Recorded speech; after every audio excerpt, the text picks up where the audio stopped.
Favorite years in gaming and speedrun our way through popular or influential games released in a particular year. I'm your host, Smooth Operative. Thank you very much for joining us. Tonight we are taking a look at a beautiful game from 2006. It is called Okami. But before we jump into the run, I just want to remind everyone that SGDQ 2022 remote volunteer applications are coming up.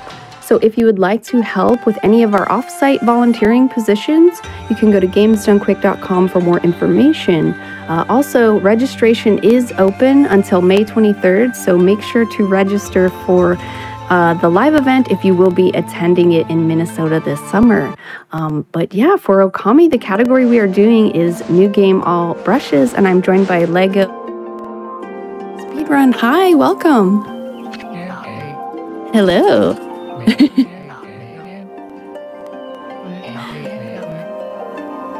Or speedrunning this game rather for about a year and a half, and have the record for this category as well as any percent. And I'm really excited to show this off.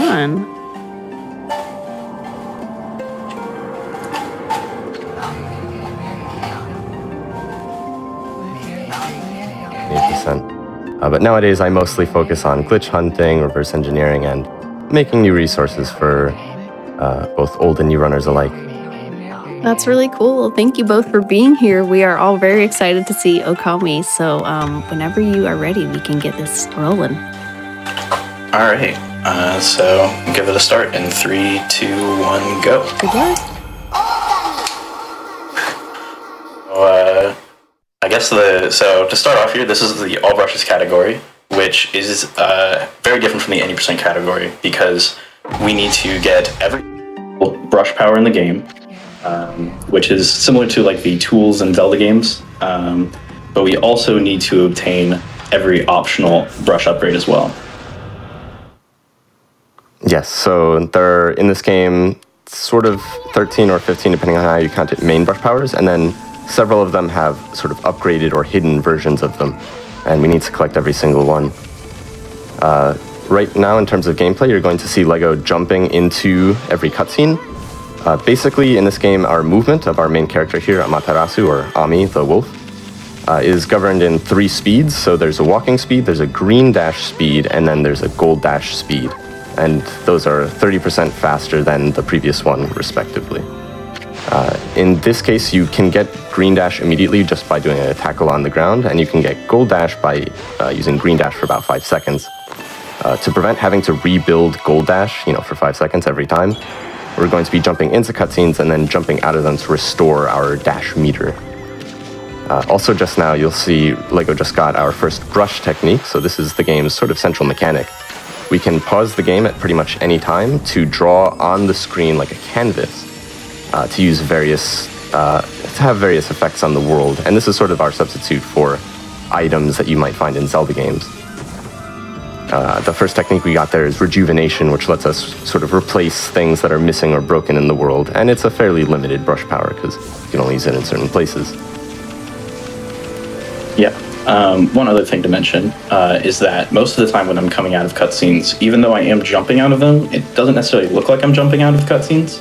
And that's because the frame after Amaterasu leaves the ground, I'm then doing an air tackle. And when you do an air tackle, the frame after you leave the ground, your collision will shift down and you'll land immediately.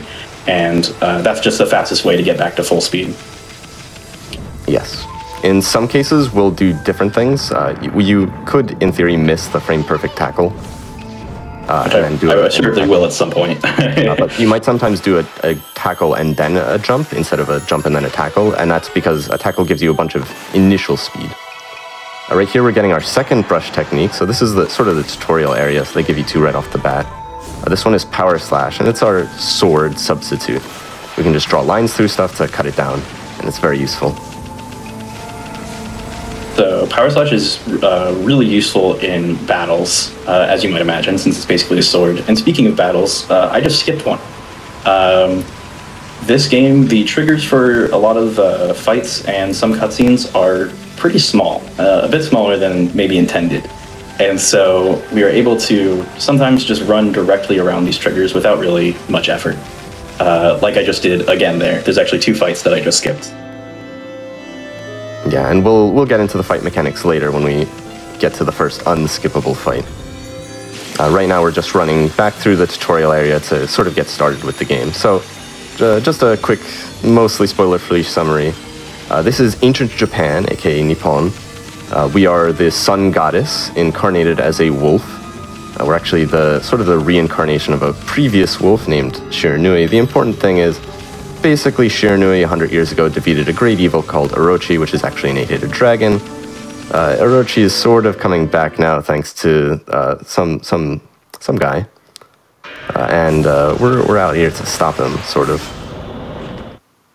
The more broad summary is basically there's an evil fish in a mech in a lake in Hokkaido, and we have to go kill the fish. Sounds like a good plan to be.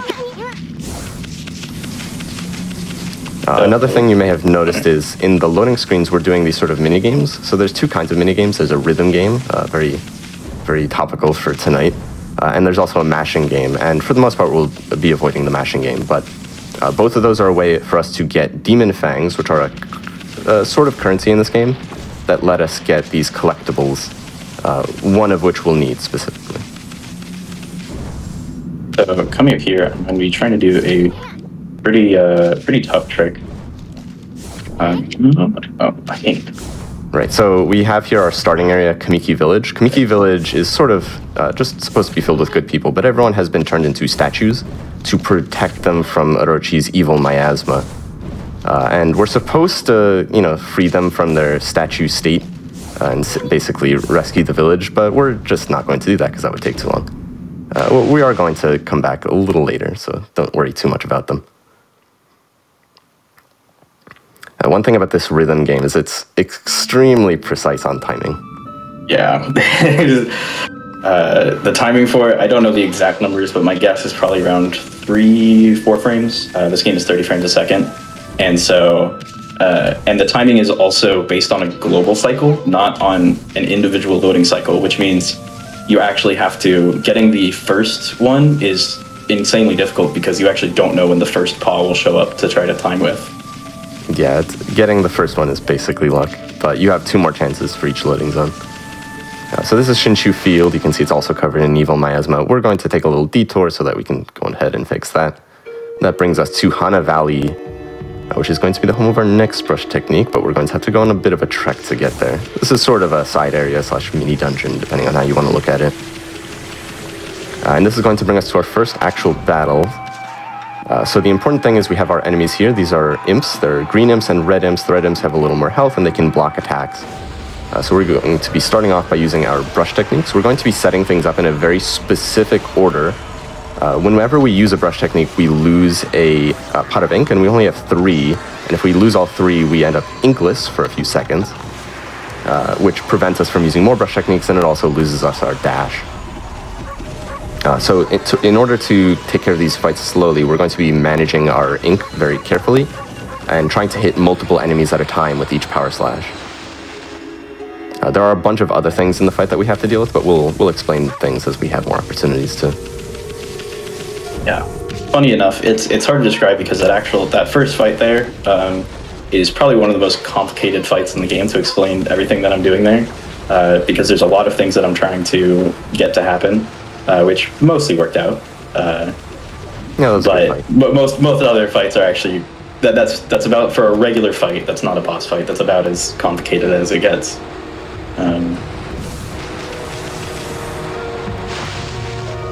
So this next fight, yeah. So here we have another enemy. It's the yellow imp. So the yellow imp is sort of immune to attacks unless it's put in a specific state. So what I'm going to do here is I'm going to just wait it out and stand behind it when it comes out of the ground. And that's just because it does that. It just doesn't know where you are, and it lets you hit it for free. Right, so you'll see during a lot of these fights is that we're doing specific finishers on enemies. This is a mechanic called the floral finisher. Basically, if you finish an enemy with a specific brush technique, and it depends on the enemy type, you will get a Demon Fang, and so this is an additional way for us to collect those Demon Fangs that we need. And we do need a bunch of them by a specific point in the run. So we're going to be collecting them as efficiently as we possibly can. Right there, you'll notice that we used Sunrise, which is another brush technique, to progress that cutscene, but we didn't ever collect Sunrise. As it turns out, a lot of things in this game that supposedly require sunrise will just detect a circle, which is the symbol for sunrise, even if you don't have the formal brush technique. But we will be getting it later because it is required for the category. Yet another thing to explain. So in this game, most dialogue and most cutscenes are skippable, but there are some cutscenes that could be skipped that we won't skip, specifically because the dialogue is so fast that it's actually faster to progress through the text rather than watch the scroll transitions for skipping a cutscene. Oh, that's interesting. Just a frame saver. Here we have a QTE with Susanoo, who is sort of our favorite sidekick. He is fighting a bear, and this bear has a ball. And if you know anything about ball physics, the ball physics in this game are incredibly frustrating. So I want you to watch carefully what Lego's doing here. That was a perfect ball. Yeah, if you've ever played this game, that will look like magic. that was basically a perfect ball. The physics of this game do not like you at all. It basically just wants to constantly not attach, like it wants to attach to you, like to make it easy to push when you want to move around it. But then when you actually want to push it forward, it wants to detach from you. So it's very annoying. But yeah. Yeah, there's actually like 4 different ball pushing mini games in this game, and all of them have their own uniquely terrible physics. But that is distracting from the fact that we just got another brush technique, which is Bloom, and that also distracts from we are just about to do another fight skip. Yep. Yeah, so that was the Yellow Imp skip. That one's a little bit more precise than the previous fight skips, if you couldn't tell. So Bloom is sort of a 3-part brush technique. It has the main effect of restoring guardian saplings, which are these unique big trees in many areas of the game, and they sort of restore the world. And that is one of our overall goals, to restore all the guardian saplings, to dispel the evil miasma. But it also has the side effect of there are sort of cursed patches of grass that we can restore. And also, if there is grass on the ground, we can draw a dot on it with the brush to make a tree appear, a small tree. And actually, all 3 of those techniques are going to be useful to us in this run, which might sound a little strange, but you'll see. And right there, we finally restore the Shinshu Fields Guardian Sapling. Sadly, we have to skip the nice, pretty cutscenes of the whole area getting restored.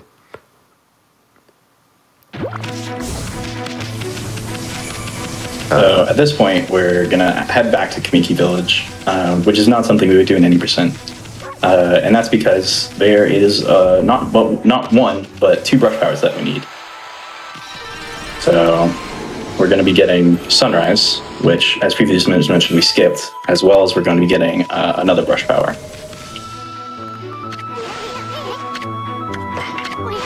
So Kamiki Village now, despite our lack of intervention, is mostly healed. It's sort of in a half-healed, half-cursed state. We call it blurst. We are stuck inside the big rock that we jumped over before, so we have to actually clip out of it to get back into the village proper. And then some of the villagers are still statues, but some of them seem to be, lively and healthy. So we have to investigate 3 of these statues in order to trigger one of the brush powers that we're getting.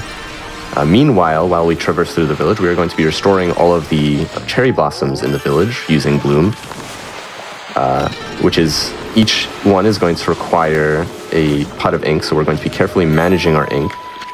And each time we bloom a tree, we get a little bit of another currency called Praise, and Praise is used to upgrade Ami's own abilities. Mainly in this run, it's going to be our ink capacity and our wallet size. One thing to note is that we actually specifically upgraded our ink earlier from 3 pots to 4, and that was to refill our ink. So whenever you upgrade ink, you get a free refill, and this is very useful to us.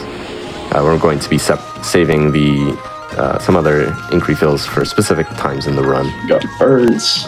Yeah, so the button for digging is the same as the button for picking up an animal. I don't know why you should ever pick up an animal, but these birds are in the way sometimes.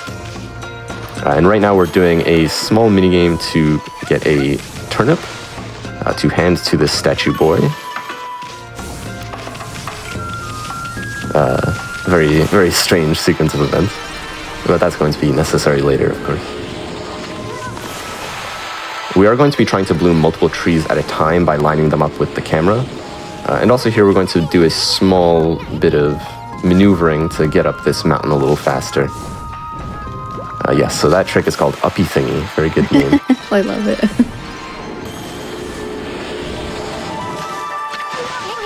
So right here, I'm going to finally get the power of sunrise, which will actually make Kamiki Village the way it was supposed to be. Just a quick fight here, meant to be one of our first actual fights, but you know, here we are. And then right after this, I'm actually going to immediately go and get the next brush power, because you actually get them at the exact same spot. So by talking to Mr. Orange here, we are going to start the Konohan Shuffle, which is an extended cutscene, essentially, that I have to take a little bit of a part in. Yes, so Mr. Orange here, the village elder, is going to do a very sober dance in which he inspires the great guardian tree of Konohana, to bloom, and we have to help out with that by using our bloom.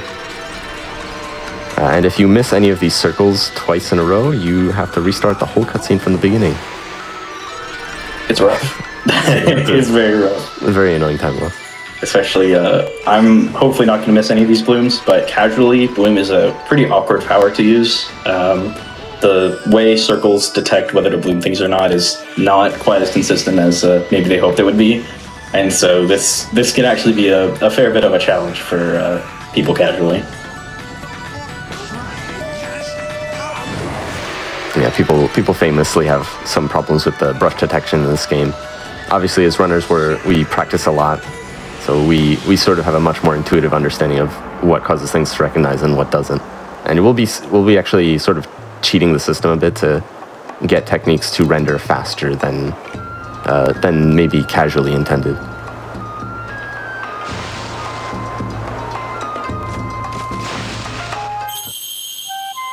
And with that gets us yet another brush technique, and this one is Water Lily, aka Lily Pad, and this lets us make small platforms on the water, which is going to be useful later. Yet another useful brush technique.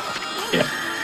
One nice thing is that even though there's many brush powers that we skip in normal gameplay, when we do pick them up, they're pretty much all useful, even if only slightly. Yeah, the other brush technique we got, Sunrise, lets us set the time today, and that is, I don't know if we use that in this category. Yes, we do. Ida. Okay. Yeah. So it is useful. And there we had to do the boulder skip a second time, because actually getting rid of that boulder is even more side questy stuff we have to do in the village, so we just don't do it. And here we're actually deliberately blooming some extra cherry blossoms to get some more praise, which we'll need at a specific time in the run. The amount of praise we get is very specifically routed, and we do skip a lot of things that would otherwise give us praise, so we do find ourselves short if we don't go out of our way to get a little bit extra. Yeah, and it really is just a little bit extra. That is the only extra praise I will be getting this entire time. That's not a part of skips or something. For the most part, we get plenty of praise, but we need our praise upgrades quite a bit in this run. Right here, we are starting a side quest. And that is specifically for its tutorial. The tutorial to the side quest sets the time of day to night, which we can't do yet since we don't have the brush power for that. And we're going to have a wanted enemy with a specific name. So I want you to guess a number from 1 to 5, Tippy. 3. Okay, you guessed wrong. No! So the enemy, Wow. the enemy we got here, it is random out of a list of 5 names, and the name is written in Japanese. We are playing in Japanese if you haven't noticed yet, and that's specifically because it makes the text very slightly faster. Even though we can skip most text boxes, the text boxes we can't skip do go by faster. And in this case, we actually got the worst name. It's the last name on the list. 3 would have been the best name. I cannot draw. There we go. Yeah, so this name is Toya, if I remember correctly. I do not know Japanese, and so instead of memorizing the names, I just have like a name in my head that is based off of what one of the kanji look like. So in my head, that one was Boat Imp. Yeah, there's many ways to avoid not knowing Japanese, or at least, and that's the only time you have to actually read anything in game. Very fortunately. Yeah. Here we have a fight with yet another new enemy. This one's called a dead fish. Yeah, that is the official name of this enemy. The dead fish is a sort of annoying enemy. Basically, what we're going to do is just power slash it 3 times. One thing we mentioned earlier is floral finishers, and one thing I didn't mention about floral finishers is that you can only get a floral finisher if you technically do the finishing blow on an enemy with your divine instrument, which is the melee weapon on Amaterasu's back. But for some enemies, we might have their floral finisher, but there's just no good way to get them down to 0 HP and finish them with the physical attack. So we just don't get the floral finisher, and we use the brush to finish them off instead. This here gets us one of our most useful combat abilities, which is Cherry Bomb, which is our bomb substitute, of course. And if you've played this game casually, you might be wondering, how are you going to use cherry bombs in combat? Isn't that a really unpredictable power? And you might be right about that, but we are a lot more persistent because there are great rewards to be had by correctly using cherry bomb. One other thing to mention is that if you played this game, you also might have noticed that I didn't actually draw Cherry Bomb the way it's intended. Cherry Bombs are meant to be drawn with a circle, and then you draw a fuse. A fuse, yes. I forgot the name again. You draw it, and then you're meant to draw like a little fuse sticking out of it to draw a bomb. But as it turns out, the game is actually only checking for you to have drawn a circle of any kind of looped line with a line going through it. So we just draw as tiny of a loop as we can, and then we just draw a line straight through the middle and call it a day. Can I ask, like, how it's done? Like, do you use the analog sticks to draw these, or? Okay. Yes. So basically, anytime you want to bring up the brush, all you have to do is hold down usually the right trigger by default in this control scheme. And then you can move around the brush cursor with the left analog stick, and you can press one of the face buttons to start drawing. Okay, cool. And you release the face button to release the brush and finish the stroke. So in this case, we are now in Agata, and immediately after blooming the Guardian Sapling for Agata, which comes at the very beginning of the area, we are going to be doing our first brush adventure, which is an excellent name for the trick, but it has very little to do with the other more famous BA. In this case, we're going to be using some very fun facts about the brush, one of which is you can move it around separate from Ami. The other of which is that it's a lot easier to clip it out of bounds than it is to clip Amaterasu out of bounds. And the third of which is that it is not affected by gravity. So we are going to be dragging the brush very far out of bounds here, and then clipping it back in bounds to bloom a cursed patch of grass.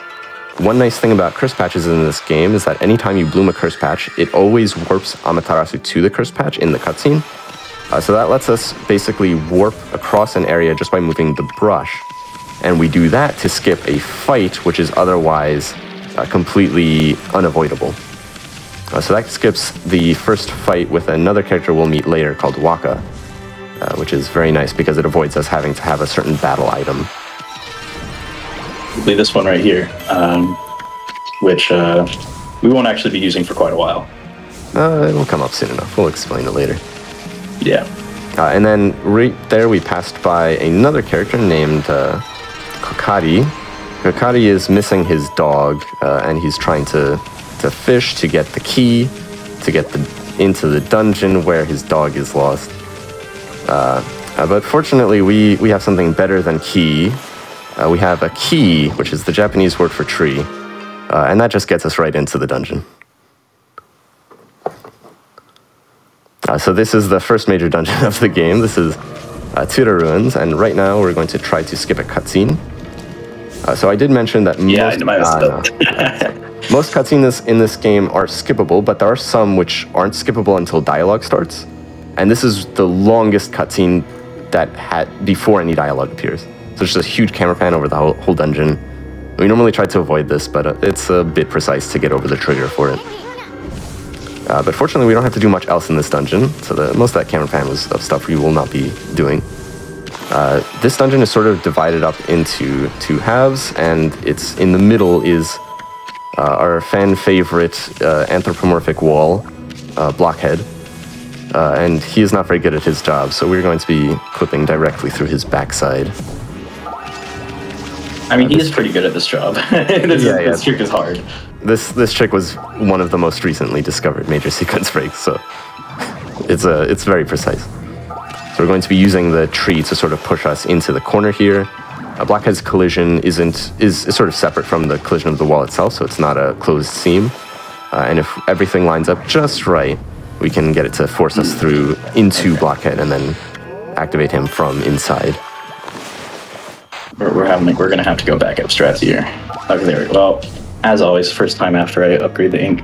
So there, I clipped straight through Blockhead. And then inside of Blockhead, the way Blockhead works is you're supposed to tackle him in order to trigger like this little cutscene where you dot certain points.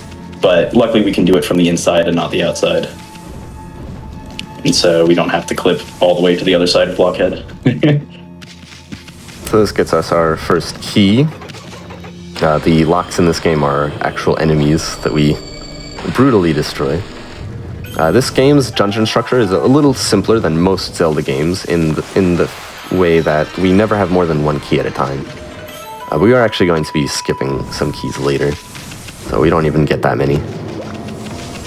Another thing you'll notice is that we picked up a few items along the way from those buds. Those are exorcism slips. There are 3 sizes of exorcism slips, small, medium, and large, and they are a very limited resource. Basically what they do is, in a battle, they damage every enemy regardless of position. It's basically a screen wipe, but they don't even need to be on screen. But it does a fixed amount of damage, and some enemies are more vulnerable than others. Because they're so limited, and because they're so useful, since they damage multiple enemies at a time, we are going to be saving them for the most useful times to use them. Technically, the most useful time to use it would have actually been this fight, but because I already upgraded my ink, actually, I cannot use it during this fight, which is a bit rough, but just how it goes. I get some more ink. There we go. Yeah, another benefit of exorcism slips is that they don't consume ink, so in some fights where the ink usage is very tight, we might need to save them for those. That was a terrible fight, but that's just how it goes. Yeah, basically in each fight, the selection of enemies you get is always the same, so we know exactly what to expect from each fight, but where the enemies spawn in the battlefield is random, and we call that spread. Sometimes the enemies are really close together, so it's really easy to hit multiple of them at a time with a brush technique. But in some cases, they'll spawn really far apart, and there's basically no way to get them all within the frame of the camera in order to hit multiple at a time. And in those cases, that means we have to use multiple brush techniques, which raises the ink usage, and that just means things can go a lot slower if you run out of ink. That was an example of a great fight, because they all spawned right on top of each other, so I was just able to power slash them all really easily. So after defeating the 3 devil gates in this room, that sort of unseals these mushrooms here, and by using sunrise we can make them grow. These mushrooms grow into big platforms that we're meant to use to get up onto this ledge so that we can cut down those poison pots. But it's actually faster to bring the camera up there rather than to bring Ami herself up there.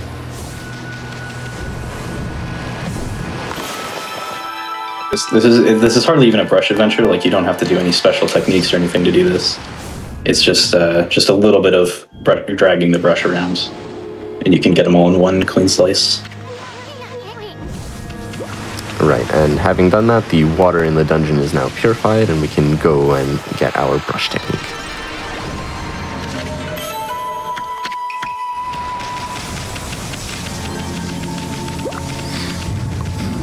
So another thing to talk about in this game is control scheme. So this game has been released on many platforms, and the control scheme has changed with pretty much each one. In this case, I believe, Lego, you're playing with the Switch Pro controller, and we're not using motion controls. So why is that? I actually used to use motion controls for this game, but basically the biggest reason why I'm not using motion controls is that brush adventures don't... they work, but they're much harder to actually execute, and they're generally slower if you can. So for that reason, I'm playing with the stick. The Switch also actually has the option when in handheld to play like a touchpad, but that is even slower. So. Okay, so I'll cut you off there to start explaining this next trick, which is Yes. almost impossible to explain. Basically, what we're going to be doing is we're going to be clipping directly to the end of the dungeon. In this game, the power we just got is the equivalent of hookshot. It's called Vine. We're going to be doing a brush adventure to clip the brush underground to frame a vine flower above Ami while she's in a very specific position that is under platform. The vine is going to clip us into that platform, and then we're going to jump out of bounds through the platform by cutting the vine at a specific time. Unfortunately, we missed there. So the timing window for that is kind of tight, and the camera can mess with you because you have to have the camera in the right place in order to get the cut on the vine. When you use a vine on Ami while she's grounded, once you cut the vine or once the vine releases, she actually retains her ground jump and tackle, and this lets us maneuver a bit more out of bounds than we would otherwise be able to. Another thing to note in this game is that in a lot of areas with interiors or with multiple rooms, the interiors are stored underneath other rooms, so we can actually just fall into a later room in the dungeon. That's something pretty specific to this dungeon in this case, but we are going to be falling down to get into places a little more later, and we just call that general concept an interior clip. That trick specifically is called Cookie Clip, after the runner who discovered a giant cookie jar. Blessed be Cookie's soul. He actually found quite a few tricks for this game as well, in a pretty short time span, including the cutscene skip that I missed at the beginning of this dungeon. So this brings us to our first fight. This is the boss, Spider Queen. Spider Queen's a very simple boss. We just have to use 2 vines on her backside to open her up.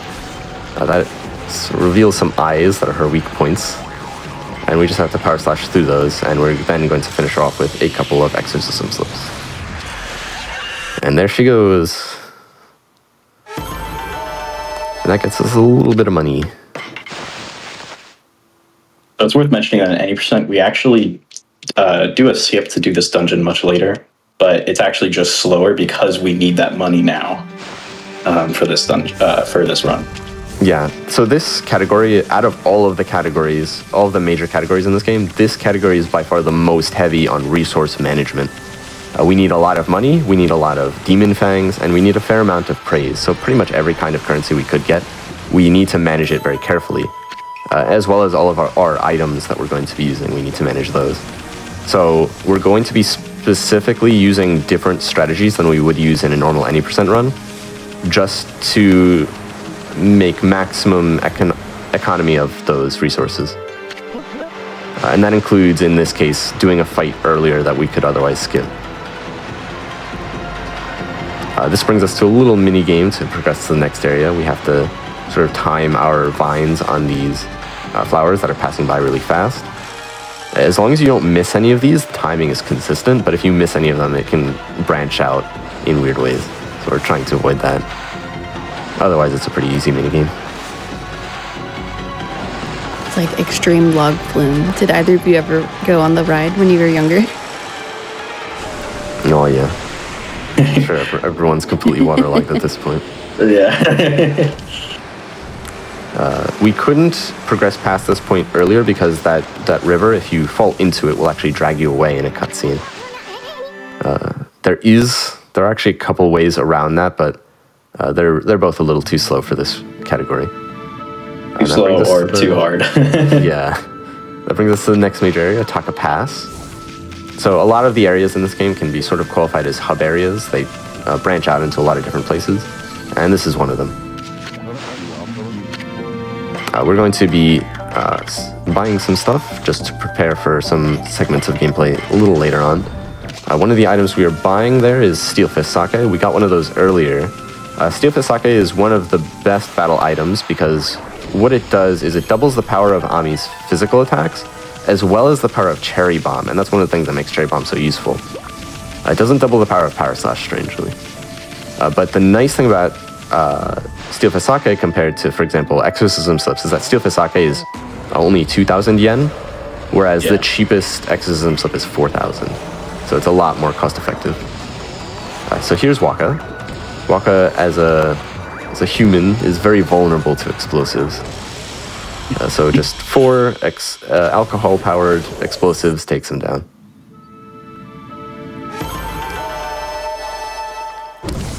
One thing to note about cherry bombs is the way they activate. So when you draw them, they're just sort of a prop that you can roll around, and then they will instantly detonate if they touch either an enemy or a prop in the world, like grass or a statue or something. Anything that can be physically interacted with, but not just general collision. So in some cases, we're going to be specifically drawing those cherry bombs directly over that kind of prop, so that they explode instantly, and then the explosion radius will catch the enemy. In other cases where we don't have those props around, it can actually be pretty hard to hit enemies with cherry bomb, because if you don't spawn it right on top of them, then it can be difficult to push it into them later. And obviously, it's a ball, so we have to contend with ball physics if that occurs.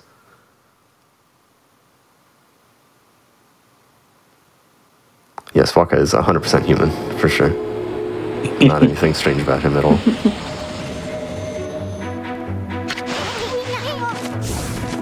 So at this point, we've basically we've entered into the first point where the game really opens up since a bit earlier in Shinshu Field. So right now, there's quite a few side quests and places we can go. But the first thing we're doing is not a main quest, but is a side quest. These are the Molsters, and this is part of the side quest in order to get one of those secondary upgrades to a power later. This game, basically, the way this works is that every time they converge, every time they go down, they will always switch which line is which mole if they cross, which sometimes is pretty easy to follow. And sometimes, like in that last one, all 6 of them went straight in through the middle, and the blue imp that I needed to tackle, or the blue mole that I needed to tackle, could have been in literally any spot. So it's a bit of a luck, but you can always get it if you're good enough.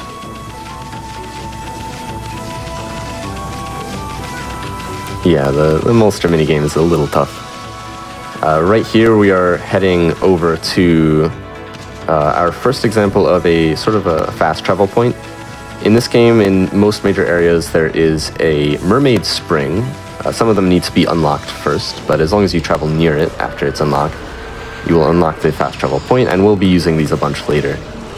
This one in particular is locked behind a devil gate, so we have to defeat this blood ogre, and then another enemy.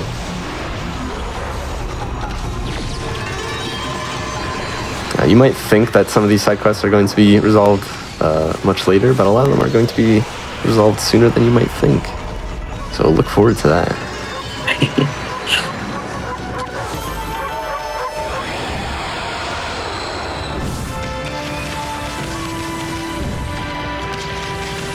So now you'll notice we're going in the wrong way. We're supposed to right now go to the next village, Kusa village, but we're going to instead head to the area after that, which is Sasa Sanctuary. So Sasa Sanctuary is basically a bathhouse / inn run by a bird mafia. They won't let us in because the boss's daughter has been kidnapped. We are not going to save the boss's daughter, Rip Chun, and your wonderful music. She's getting eaten for someone's dinner, but we have better things to fry. We are going to be breaking in into their inn from the above or from below. It's difficult to explain. Basically, like I was saying earlier in Pseudo Ruins, a lot of interiors are stored underneath the map, and as long as we can get out of bounds, we can just fall directly in. And by underneath the map, I mean really far underneath the map. I mean like literally a kilometer underneath the map. So we're going to be falling for about 15 seconds. Hopefully directly into the loading zone. Not quite. That's fine. I'd rather play it safe. So that skips a big side quest, and it also lets us do this out of order. So here, another problem in this inn is that their bathhouse has no bath. So we're going to help dig for the bath with this old guy. So this brings us to our first digging minigame, and I think this is our only digging minigame. No, it's not our only digging minigame. The digging minigames have a slightly different controls to normal gameplay. Obviously, there are side-scrollers, and it's basically a escort mission. We have this guy with us. By drawing circles on him, we can make him go faster. And we just need to get him to the bottom, basically, as quick as possible, while maintaining good economy on our brush usage.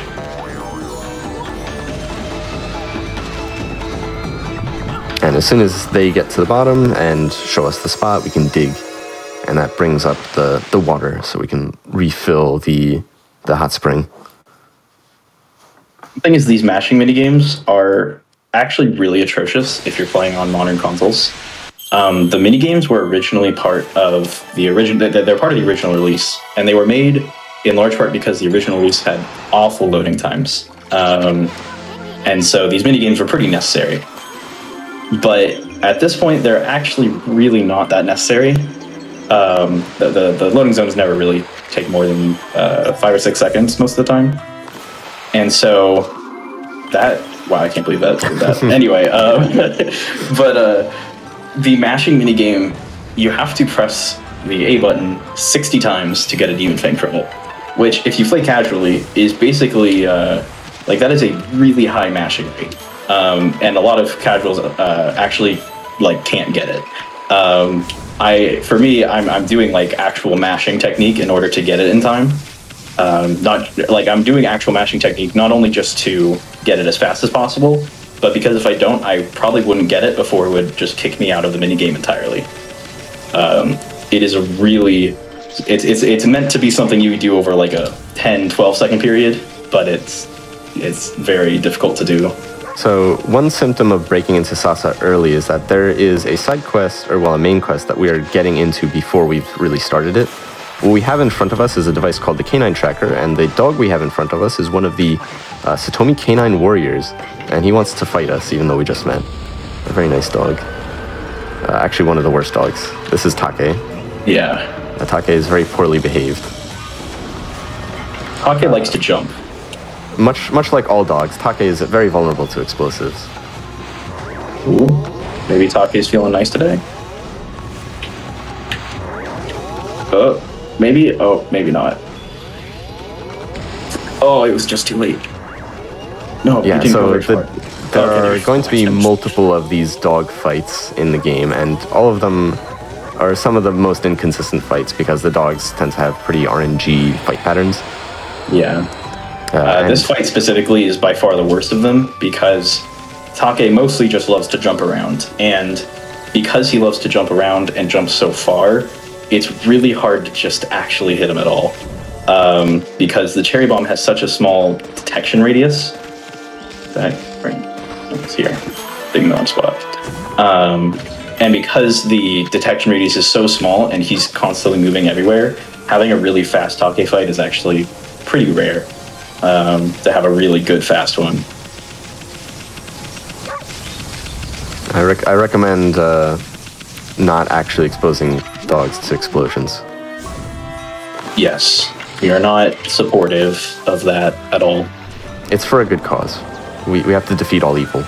And to be fair, these are warrior dogs. You know, other dogs are not warrior dogs. Yeah, so one thing we just did our first use of a fast travel point, so that was important that we activated this one when we did. We were actually trapped in Sasa Sanctuary there because we never unlocked the front door, and the front door is locked from both sides. That we can't just clip back out. So it's very convenient that they actually give us our first fast travel coin for free in order to get out of there, because otherwise it would be a soft lock.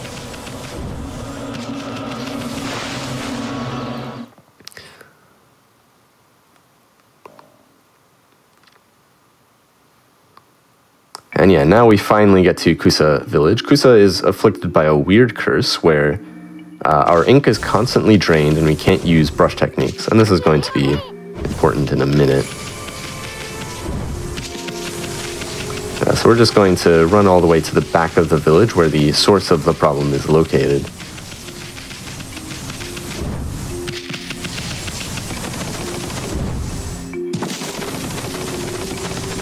And yeah,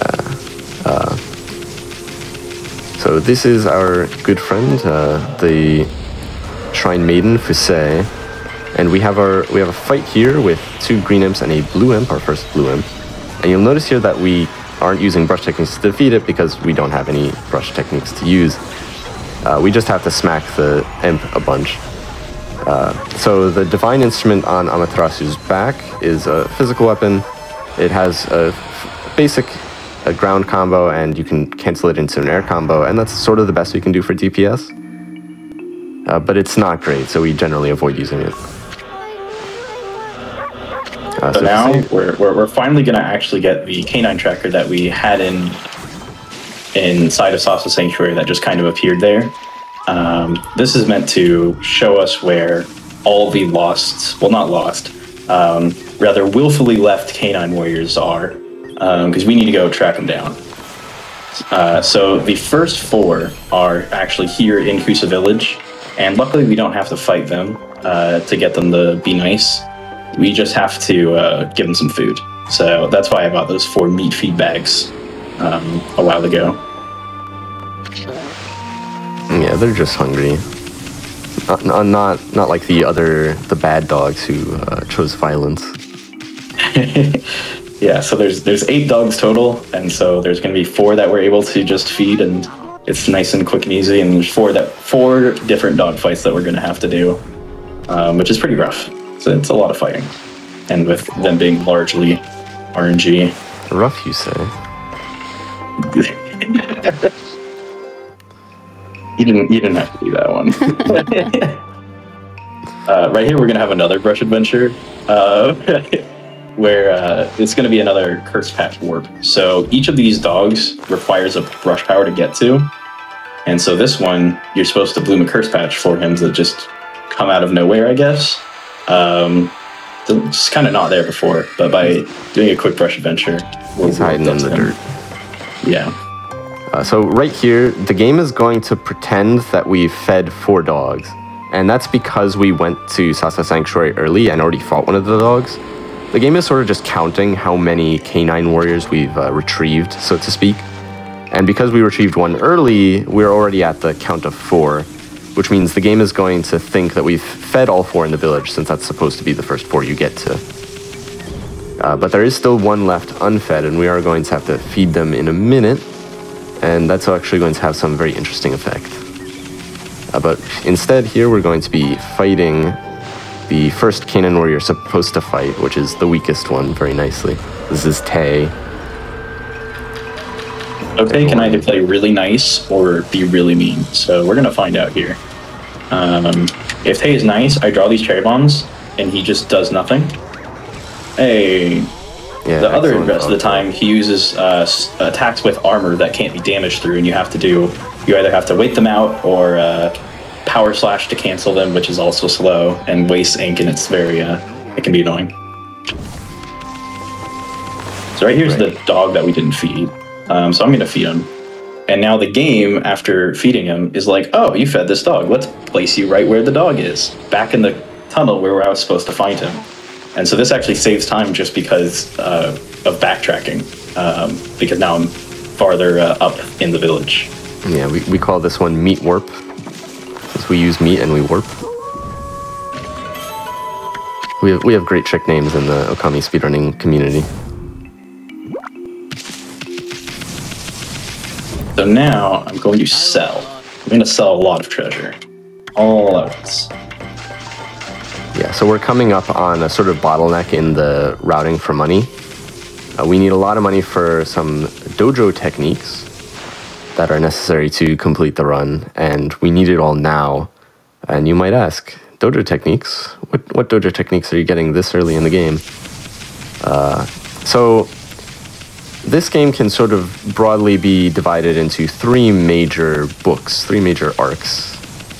The first of which we are still in, and then the second of which we can sort of preview. So there's an area at the periphery of Taka Pass called City Checkpoint that is basically a big gorge with a drawbridge across it. The drawbridge is up, so we can't cross, and we're supposed to get a brush power at the end of this arc that lets us lower that bridge. But we have a other plans. We need to fast forward a bit here. So this is City Checkpoint, and that's the big bridge.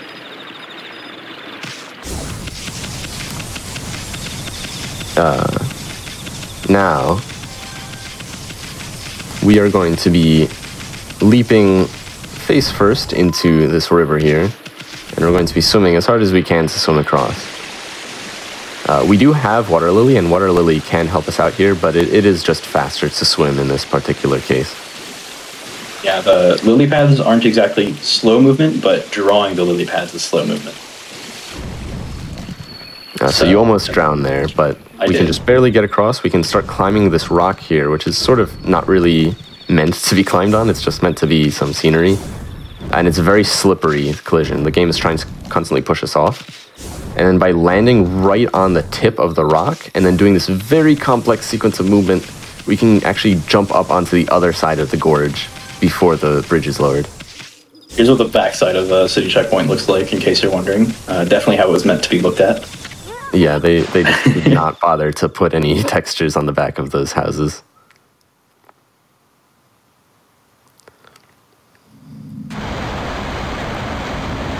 And that brings us to Ryoshima. So this is the start of the second arc of the game. So Ryoshima is also suffering from a little bit of black caviar sickness. We are going to be actually hopping into the curse zone here, a little flash of red. And this is specifically to just run around a fight trigger. They did not make the fight trigger extend into the curse zone very prudently, so we can just go around it. And we're going to be doing yet another brush adventure, and this one is going to help us skip moving some water around. So one of the powers we got earlier was Water Spout, which is a technique that lets us draw water from a source to a destination. Normally you're supposed to draw the water up between two different lakes to get it up to the top here. But we can just draw it directly from the bottom to the top by clipping the brush out of bounds. And one side effect of that was that during that blooming cutscene, we get a small walking while talking state where I can move around while the cutscene is playing, but there's nothing really useful we can do during that. Yeah, it's very brief, and walking while talking is a pretty restricted glitch in this game.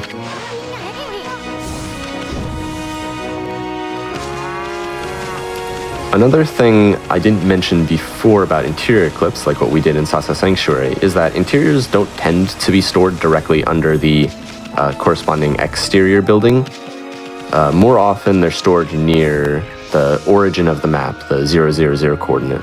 And that can save us some time here, since we spawn a lot closer to 000 than to the dojo, which we're actually trying to get to.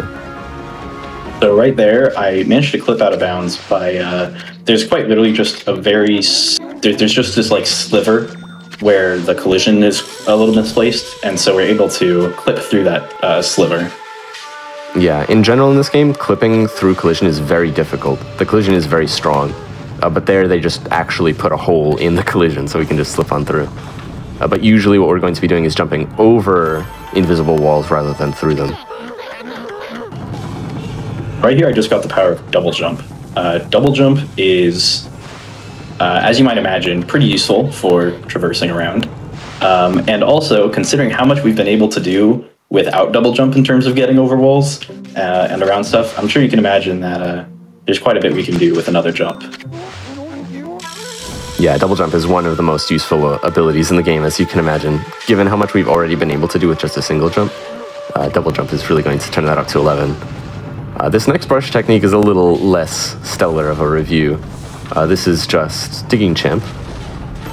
Oh, no walking. Yeah. All it does is it lets us dig through hard surfaces, and unfortunately it is a hard requirement for one of the brush techniques. Whoa.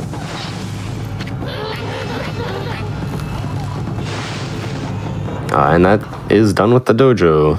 So that is our first major bottleneck of yen down. I do say yen, that is the name of the currency in English, but technically in Japanese, and I think in French as well, they call the currency ryo, which is the sort of the ancient Japanese coin. Just a small localization thing.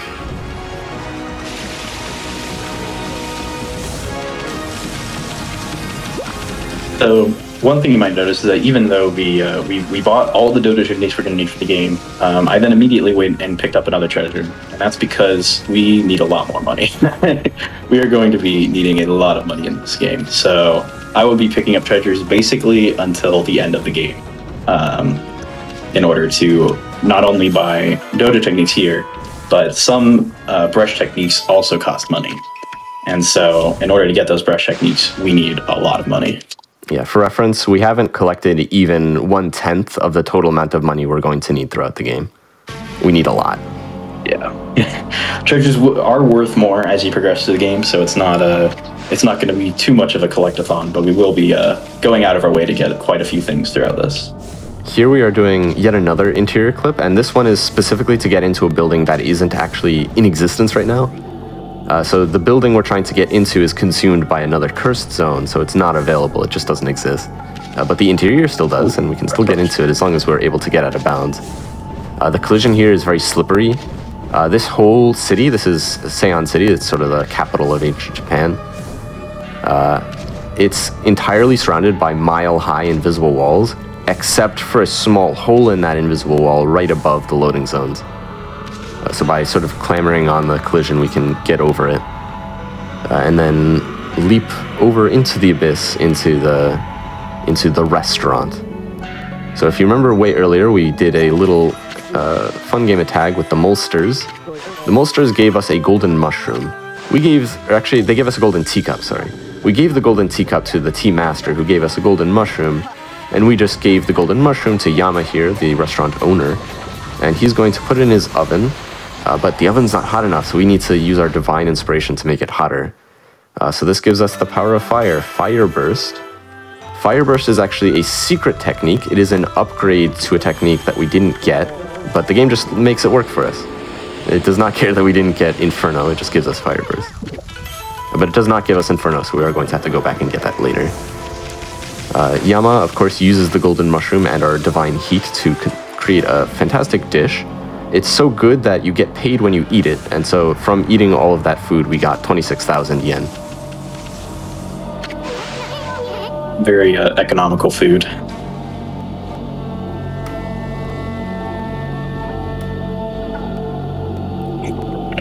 So at this point, we're heading to the back of Seion. We're actually meant right now to go in. There's basically, these are canals, and we're meant to put water back in the canals. But that is slow. Yeah, that's another Dignity game, but that is slow, so we're gonna not do that. There we go. Yeah, by abusing the slippery collision of that tree, we can actually get something called a sliding ground tackle. We can conserve the speed of the slide into a ground tackle. As long as we jump out of the ground tackle before it ends, even though we're in the air, we still get a ground jump, which means we can conserve our double jump, and that gives us just enough height and distance to get over onto the bridge. Here we're squeezing through some collisions, sorry for the flashing, and that skips a short conversation with another character named Rao, who we'll be meeting shortly. For Rao, we have to retrieve her prayer slips, which are her divine weapon.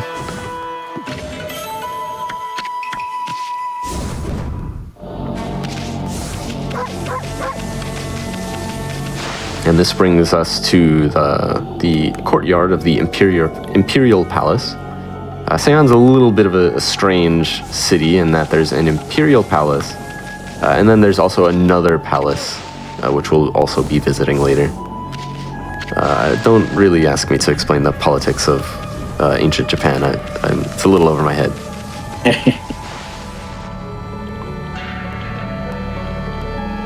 I'm getting so many mashing in games. Yeah, that's awful. It's just how it is. So right here, we're collecting a lot of treasures. Right here, we actually just collected a Vengeance Slip, which is actually another battle item that makes you invincible for 30 seconds, I think. But because we are decent at the game, we will actually just be using it for money. It's just more money. Well, we need that. Yeah. We do. So here we have Rao. Everyone say goodbye to Rao. Bye. Lego, what's your favorite part about Rao? My favorite part of Rao? It's hard to say. It's hard to say. She's pretty emo.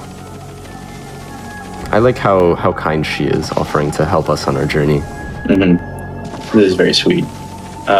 We actually came all this way specifically just for Rao, because in order to complete a mini dungeon later, we actually need to have Rao help us out. The game will effectively soft lock otherwise, so we have to do this. Yeah, we're very much so choosing specific flags that we need to activate in order to not get the game stuck in certain places later on. The game is pretty flexible in terms of sequence breaks, but there are a bunch of flags that are missable in terms of story events if you do them out of order. So we do have to pick and choose our battles.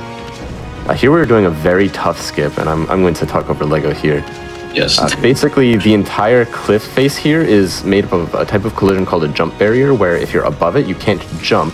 So what we have to do is do sliding ground tackles so that we're no longer above the collision before we jump, and then jump back onto the collision. It's extremely precise. Lego just got it first try, so that was very nice.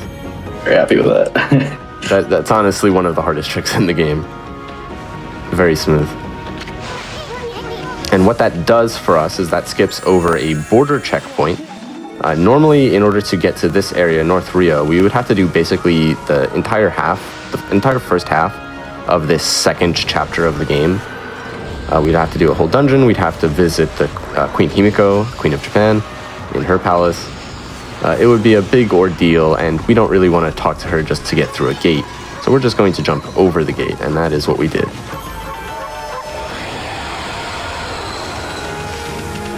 So in North Rio, there's actually quite a few things that the game wants us to do, but we're going to actually do what the game sort of wants you to do at this point, which is there's a huge tower in the background that you might be able to see, and we're going to be heading there. First, we're going to buy a bunch of specific items that we'll be needing. We bought 7 Steel Fist sake. That's as many as we'll need for the whole rest of the run. It's a lot of alcohol. Very irresponsible of that merchant to give one dog so much alcohol. Yeah, I'm not really sure if that's necessarily the smartest move. And just to be clear, most of the humans in this game can't tell that we are like a divine god. They just see us as a white wolf. So, you know, not very safe behavior. I think he's going to get a visit from the ancient Japanese health inspector.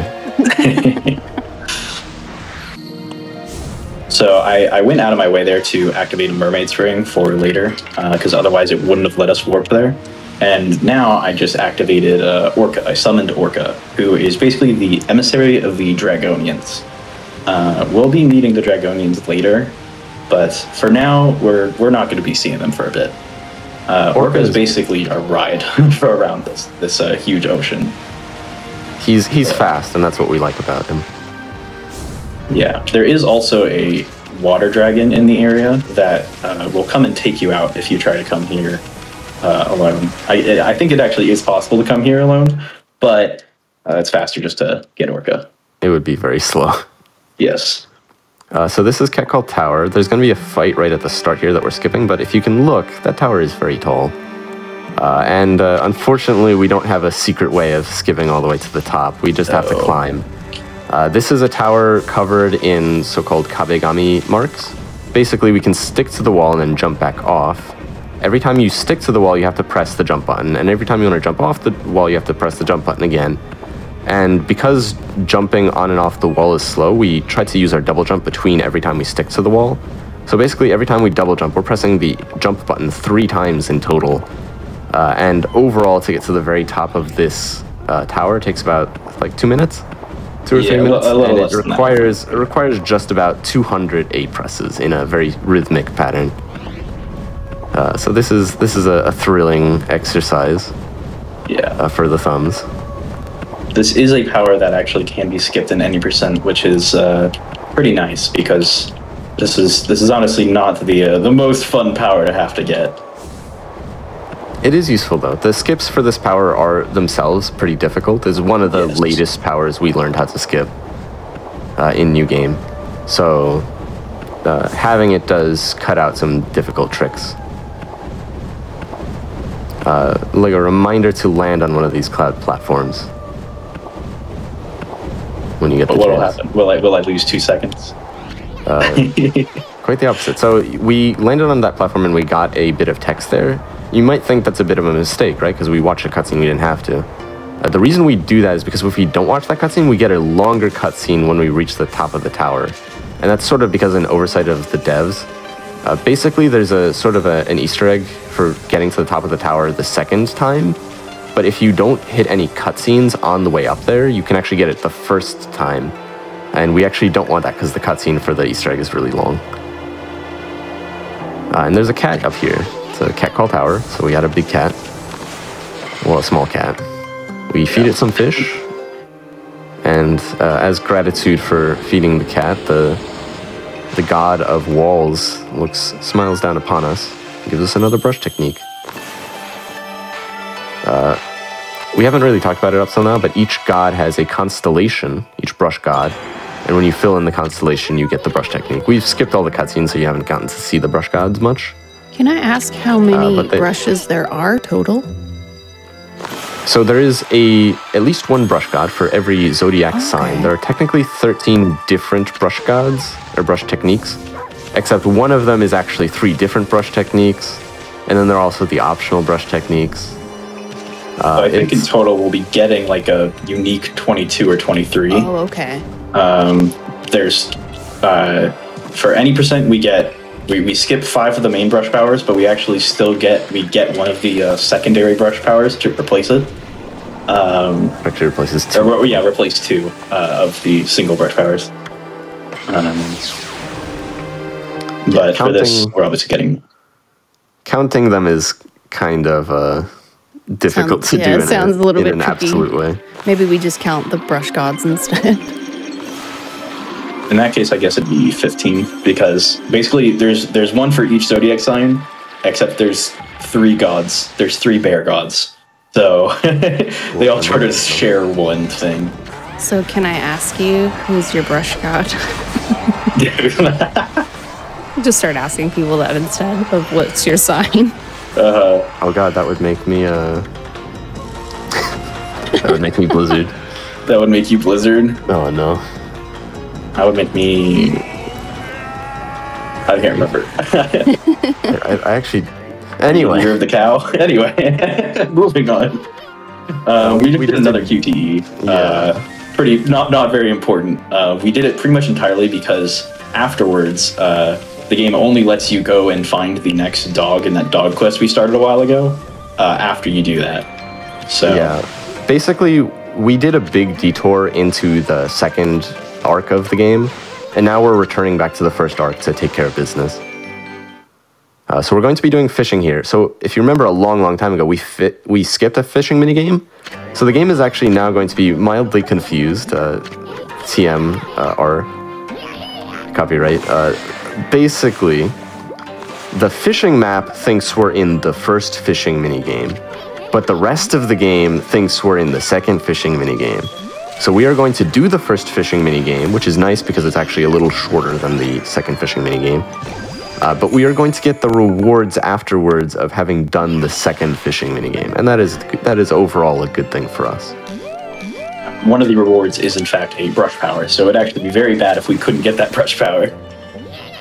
Yeah, it's very nice that things just work out this way, just because of the weird way this game handles story flags. Yeah, Kokari likes to give a hearty yeet every time he throws his fishing line.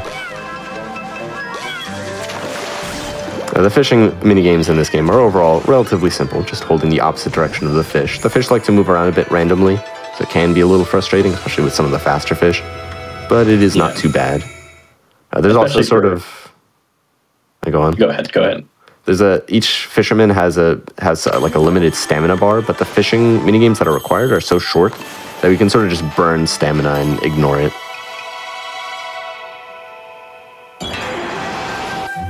And this gets us Crescent, our next brush technique. So this is sort of the inverse of Sunrise. It sets the time to night instead of day.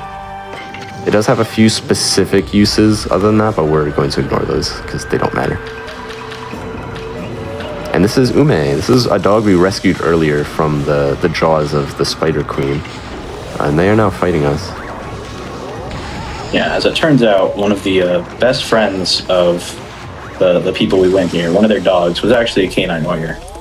And, it would be crazy if 2 different people had their best friend dog turn out to be a canine warrior. That would be ridiculous. If I had a nickel for every time that happened.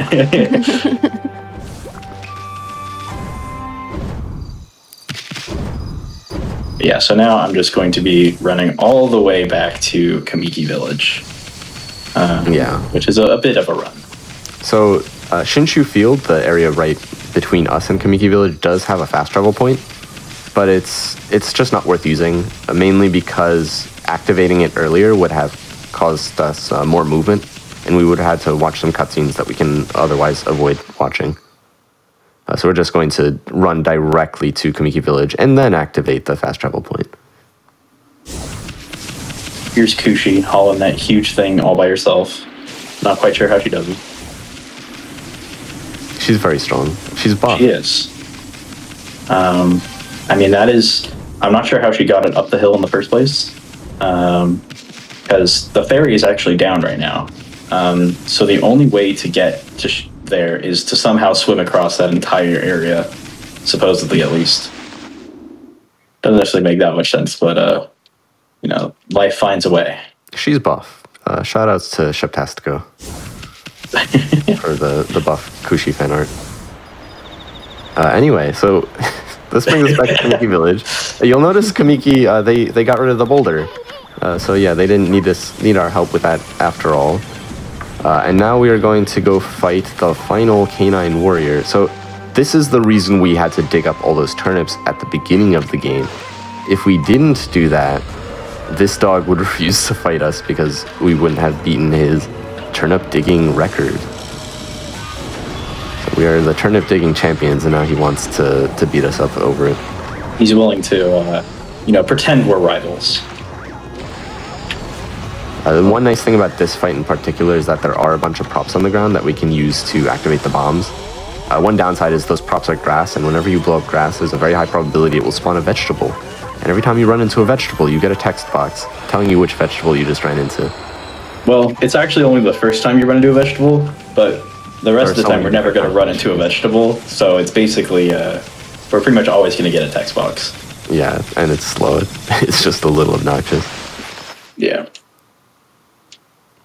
But yeah, we have now either defeated or fed all 8 canine warriors, so we have to go all the way back to Kusa Village and report back to Princess Fusei to get our next directions.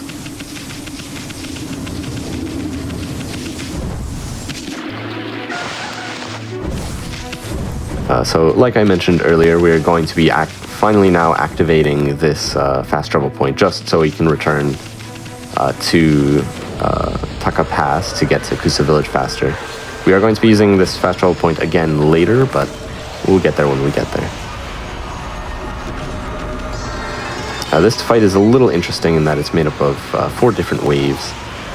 So we're going to be trying to take out these enemies in such a way that each wave spawns a little faster than they otherwise would, while trying to still get the floral finishers. The next wave only spawns once the previous wave, all the enemies have fully finished their death animations. Yet another thing that we have avoided mentioning up till this point, there's so many mechanics that are important in our gameplay. At the end of each of these fights, we are barking. This game has a dedicated bark button. That's the main thing I want us to discuss. But the side effect of that is that whenever you bark at the end of a fight, you can shorten the time for the results dialogue to clear by about a second. So that saves a lot of time at each time. So we're not just barking for the sake of barking, even though we would definitely do that. Yes. Barking is a fun thing to do. And I've definitely, you can bark at any time. It's just meant to bring up the HUD so you can look at your yen and praise and stuff. But it's a very fun way of doing so.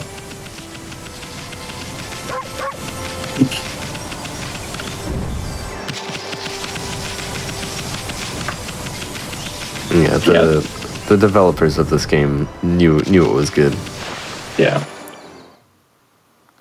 There is something to mention here. So for this category, skipping the dog quest wouldn't really matter because we would still need to do it in order to get the Power of Crescent. But for any percent, there actually is a method of skipping the entire dog quest, but it has not yet been done in a run because it involves a minimum of about 6 frame perfect inputs in a row. With one of which has no visual cue.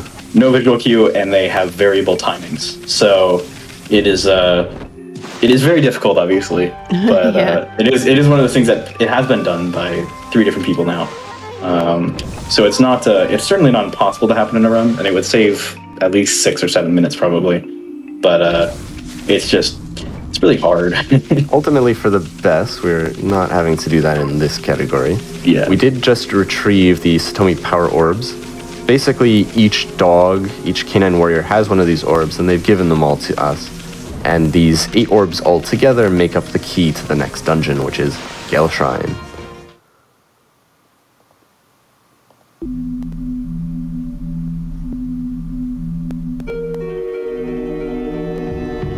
So this little entrance area sort of locks us off from the rest of the dungeon. The rest of the dungeon does exist, it's loaded, but it's very far away physically. So the only reasonable way for us to get there is to warp there through this loading zone, which only exists once we clear the barrier with the power orbs. After that, this dungeon is fairly straightforward. A little bit of a camera pan here. The camera pans are always a little annoying since you can't skip them like most cutscenes. And then coming up next, we're going to be fighting another new enemy. This one's pretty basic. It's the Chimera. The Chimera, the main thing to know about it is that it dies after 3 cherry bombs. It's pretty resilient. And we have to make sure we stand the right distance away from it between those cherry bombs because it has a sort of a backlash where it'll splash dangerous water everywhere every time you hit it.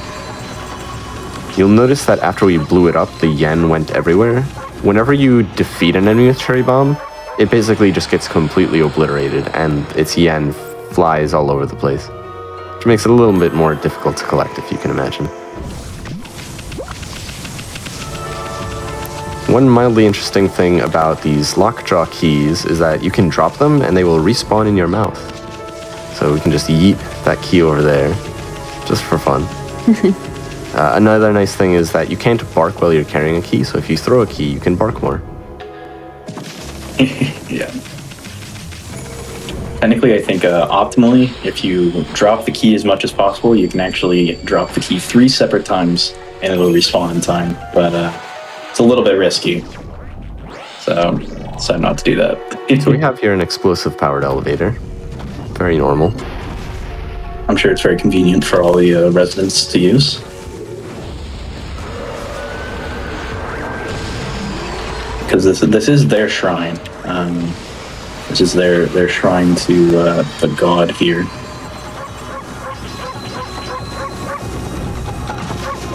We're going to be lining up our camera in a specific way here to activate the elevator immediately after this cutscene.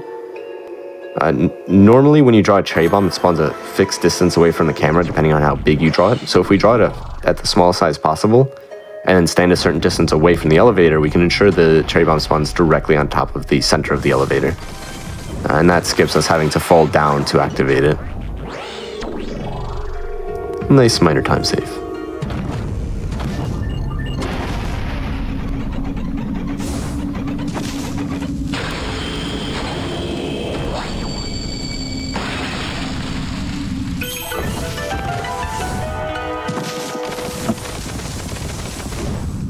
Yeah, this is generally, I would say this is definitely my my personal least favorite dungeon.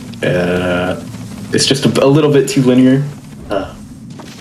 I like how short it is. I like how short it is, really. Yeah. Wow, it's crazy. It never struck me as that short. It's a breeze. That was terrible. So we are getting the power of wind here. Specifically, Gale Storm is what it's called. That was so terrible. kind of painful, I won't lie. This power we're not going to be using it much in battle or anything, but it does have a few points where we need it for story progression. Yeah, the one thing we'll be doing immediately after this is that rather than climbing all the way down this big windmill the way we came up, we're going to be clipping out of bounds a bit and then falling all the way back to the bottom of the dungeon, which is going to look a little silly. And this is only something we can do thanks to having double jump, because otherwise the invisible walls are too high. And that just saves us a few seconds getting down. Someone asked, favorite dungeon? My favorite dungeon, I'm going to have to say, is Oni Island, and we'll be seeing exactly why that is later. How about you, Lego? I'm not sure. Part of me actually wants to say Wildcue Shrine, but maybe Moon Cave. I like both of them. Yeah, Moon Cave is definitely a close second for me. But what was I going to say? Oh, you may be noticing we're not beating the boss of this dungeon. We're actually just leaving. Isun just asked us if we were playing in English. Hey, you're ignoring the boss of this dungeon, Crimson Helm. His line is word for word. You can't ignore Crimson Helm forever, and then we have to promise to come back later. We are not going to be coming back later. Yeah, we're done with here. We got our brush power. The residents of the village can handle it. I'm sure Fisei will be fine. She has 8 whole dogs with her. They'll be fine. Yeah. There are some minor consequences to doing that. Mostly that defeating Crimson Helm is actually the normal story trigger to enter another dungeon. So we'll be needing another way to do that later. But we won't actually be entering that dungeon for quite a while.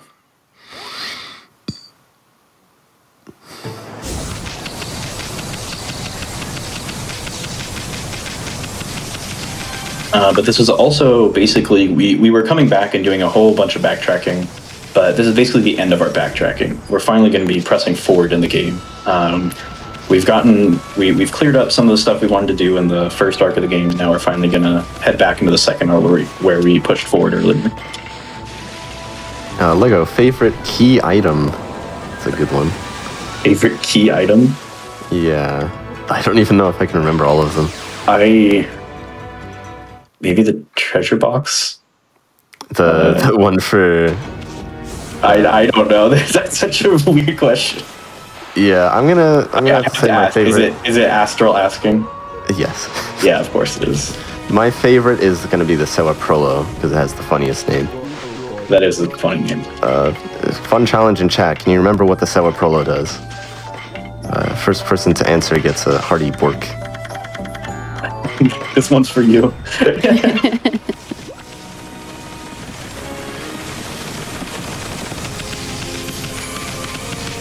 While we're waiting for some answers to come in, I just want to let you all know that if you are watching this on YouTube from the future, make sure to go to twitch.tv/gamesdonequick. If you are interested in seeing our content live, we start most weeknights at 7 p.m. Eastern and weekends at 1 p.m. Eastern. And thank you all so much for watching here on Twitch right now.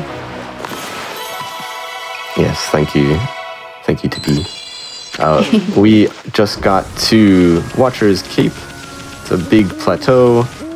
We just talked to the Watcher. The Watcher wanted to see the Whirlpool Galaxy, but it wasn't visible, so we granted his wish by letting him wish upon a shooting star, which we drew in the sky. The Whirlpool Galaxy then magically appeared, and now we're blowing the wind on Earth to make the galaxy appear. Well, to make the galaxy spin in the sky. Well, yeah. And then by making the galaxy spin, that somehow then opens up a whirlpool on Earth. So there's a lot of, smart stuff going on here. Very logical stuff. We are just so far behind ancient Japanese astronomy. Yeah. They knew something we didn't.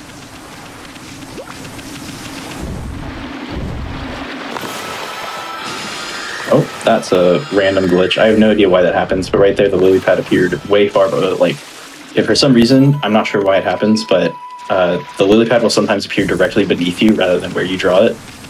And it's annoying when it happens. I have no clue what caused it. I could honestly believe that's an intentional mechanic.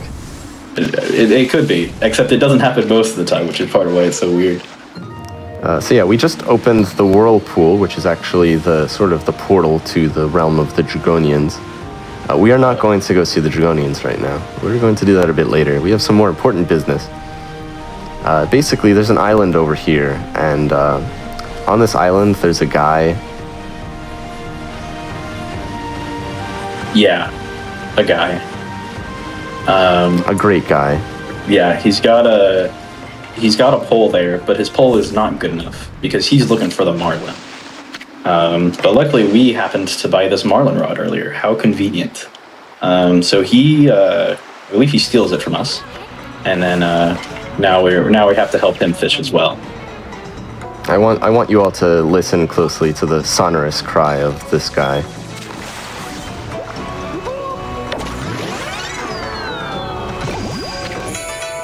Excellent fish.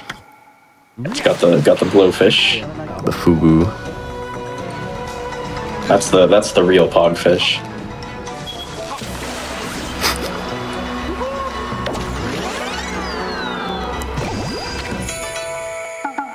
But after 2 rounds of catching the regular fish that are around here, we finally get the opportunity to catch the marlin. And the marlin is extremely fast. Yeah, the marlin is actually one of the toughest fish to catch in the game. Actually, be careful with my stamina here because it's not playing loose. Yeah, it is technically possible to run out of stamina, at which point your fisherman basically gets flung into the sea, and you have to do the fishing minigame over again. Yeah, a lot of times.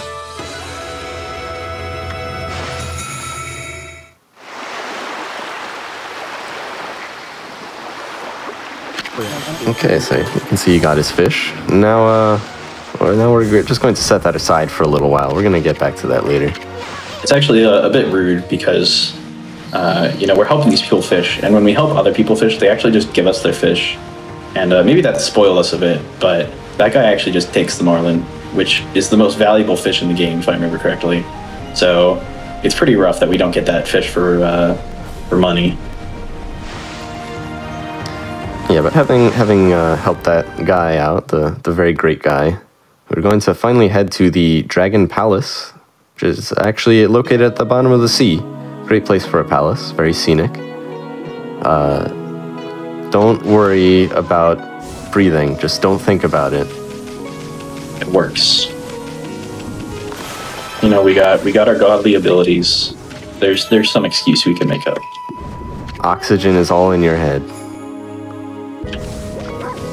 Well, so yeah, we have that is true. We have the Dragonians here, and we're going to go directly to the boss. You'll notice that okay, you may not notice this, but the Dragon Palace is suspiciously similar to Sasa Sanctuary. And in fact, Orihime sits in the same place as the bird boss. Right there, I said no to a prompt, which is, kind of one of the moments that I wish this was in English, because it literally just says, do you want to listen to Orihime again? And the first option is yes. So if you just mindlessly click, you'll just keep listening to the same story over and over again. Yeah, it's basically the Kepera Gebera of this game, except it's the only time the game does that. It's the only time. Very strange. So yeah, Orihime gave us a hit mission on her ex-husband, or soon-to-be ex-husband. Spoilers. But we're going to go take a bath first, because we're underwater, but we're not under enough water. We need more water. We need waterier water. Well, specifically, these are hot springs, so I assume they want hot water. It's important. So the first thing I'm going to do is reset, because I still have mini games on. And then I'm going to do this. This digging minigame is a little strange in the fact that you fall to the bottom first, and then you have to dig your way up to the top to then go dig back down again with the person you're escorting. But we can do a jump the first frame we restart the minigame, and that lets us skip the part where we go down and then dig back up, which saves a bunch of time in this digging minigame. We are also deliberately using an item called an Infinity Stone, which means we have an unlimited amount of ink, and that's very essential for this particular digging minigame, because it means we don't have to worry about conserving our ink for all of these brush techniques we're using. digging minigames are like some of the heaviest points on using a whole bunch of brush techniques at once. Because it's basically the only way to progress.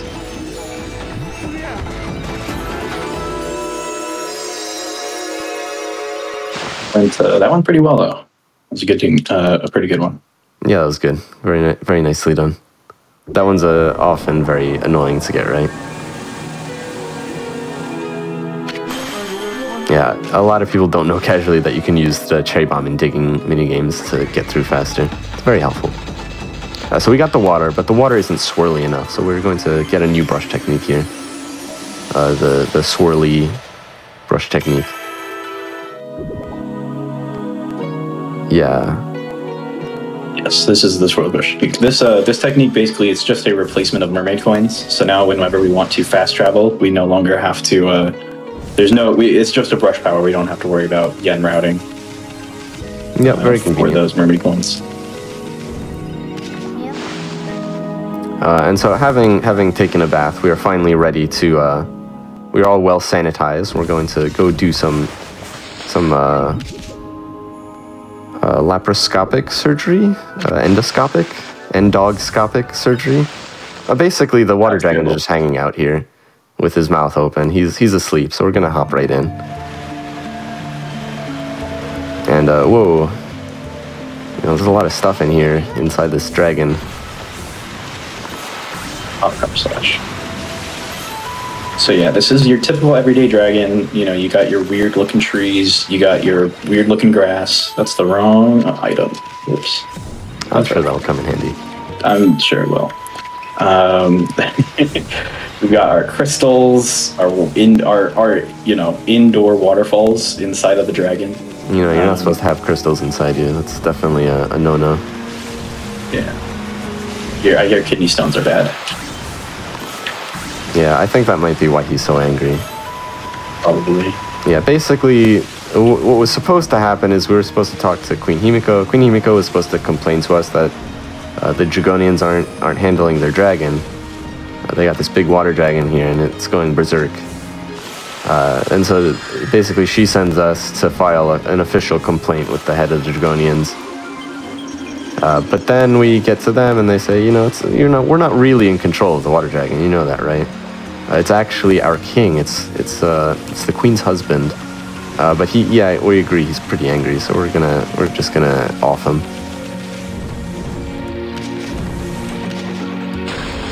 So that's what we're here for. But don't worry, we're going to take care of it. He'll be fine. So there's the water orb. This is what makes the water dragon the water dragon. I'm sure that will not be important. And here's the problem. We have a whole room full of acid. What do you do with acid? Yeah, we're try to break out this weird ulcer thing. Yeah, so we're going to do the proper medical thing. I learned this in biology. Whenever there's an ulcer, you apply the stomach acid to the ulcer to break the ulcer. That means you don't have an ulcer, and that means you're all better. Yeah, that's how this works. Now there's stomach acid all over the place. We may have been a little aggressive in our treatment. So we're going to be swimming through the acid. The acid constantly damages us, but fortunately we have lily pads, so we don't die. But we do get close to dying, and so we're just going to solve the problem even more. We're going to apply some acid directly to the water orb, and that will reveal the actual source of the problem. So excellent medicine, Dr. Lego. I do my best. He has a big case of tube foxitis, so we're going to take care of these tube foxes. They drop a ton of demon fangs. In fact, one thing to note about this is that whenever, with these tube foxes especially, they die basically the instant you do the floral finisher on them. And so we intentionally don't do the floral finisher on one of the last foxes, just so that we have enough time before the battle ends to collect all the money. Anyway, having done that, the water dragon is having a bit of a bad case of the massive hemorrhage. It's a case of the Mondays. Yeah, so there's acid falling from the ceiling. It's very bad. But there is a small amount of RNG here, but for the most part, if you're going fast enough, the acid will hopefully not hit you. But occasionally it will hit you, and if it hits you while you jump over that water, you will fall all the way down to the water, and there's nothing you can do about it. We call it the RNG acid. So yeah, we may have made a small mistake in our surgery. The patient is deceased. Luckily, the ghost of Wada, the one who became the water dragon, did tell us that it was like a little okay or something. If I remember correctly. He's fine with it. He's a force ghost now. Yeah, basically, yeah, he's a force ghost. So we just talked to Otohime, and she's like, "Oh no, Queen Himiko is in danger." We should have already talked to Queen Himiko before this in order to get into North Rio at all, but we got there other ways. So, but we really do care about Queen Himiko here, so we're gonna do our utmost to get there as fast as possible. Yes, we're going to take the straightest possible path to the palace, which is, you know, we're speedrunners, so of course we're going as fast as possible. Yeah. It is of course our main mission to resolve all of the troubles of Japan as quickly as we possibly can. I do want to also point out that there's some banger music right now. It's one of my favorite songs. One of my favorite songs in the game. Don't get too attached to the music. We are trying to go fast here, of course. Oh yeah. So yeah, we're just going to take a straight on path right to Himiko's palace.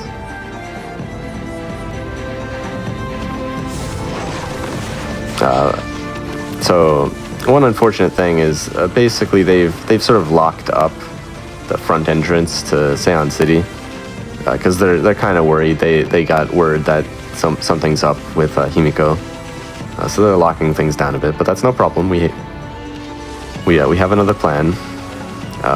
So we're still going to take the straightest available path and Lego. Yeah. Where are you going? There's this cool ship over here, man. What can I say? I love me some cool ships. What about Queen Himiko? She'll be fine. Oh, she'll be fine. Okay. She's got this. I'm sure this won't take long. Yeah. We'll be in and out in a jiffy. Yeah, quick 2-minute dungeon. She'll be fine.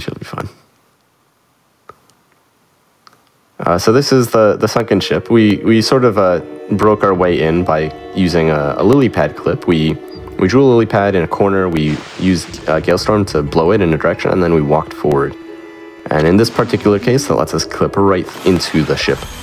And Rao's here. Remember Rao, everybody? Rao's a perfectly upstanding priestess. She's going to help us out in this dungeon by helping us get rid of these ghosts.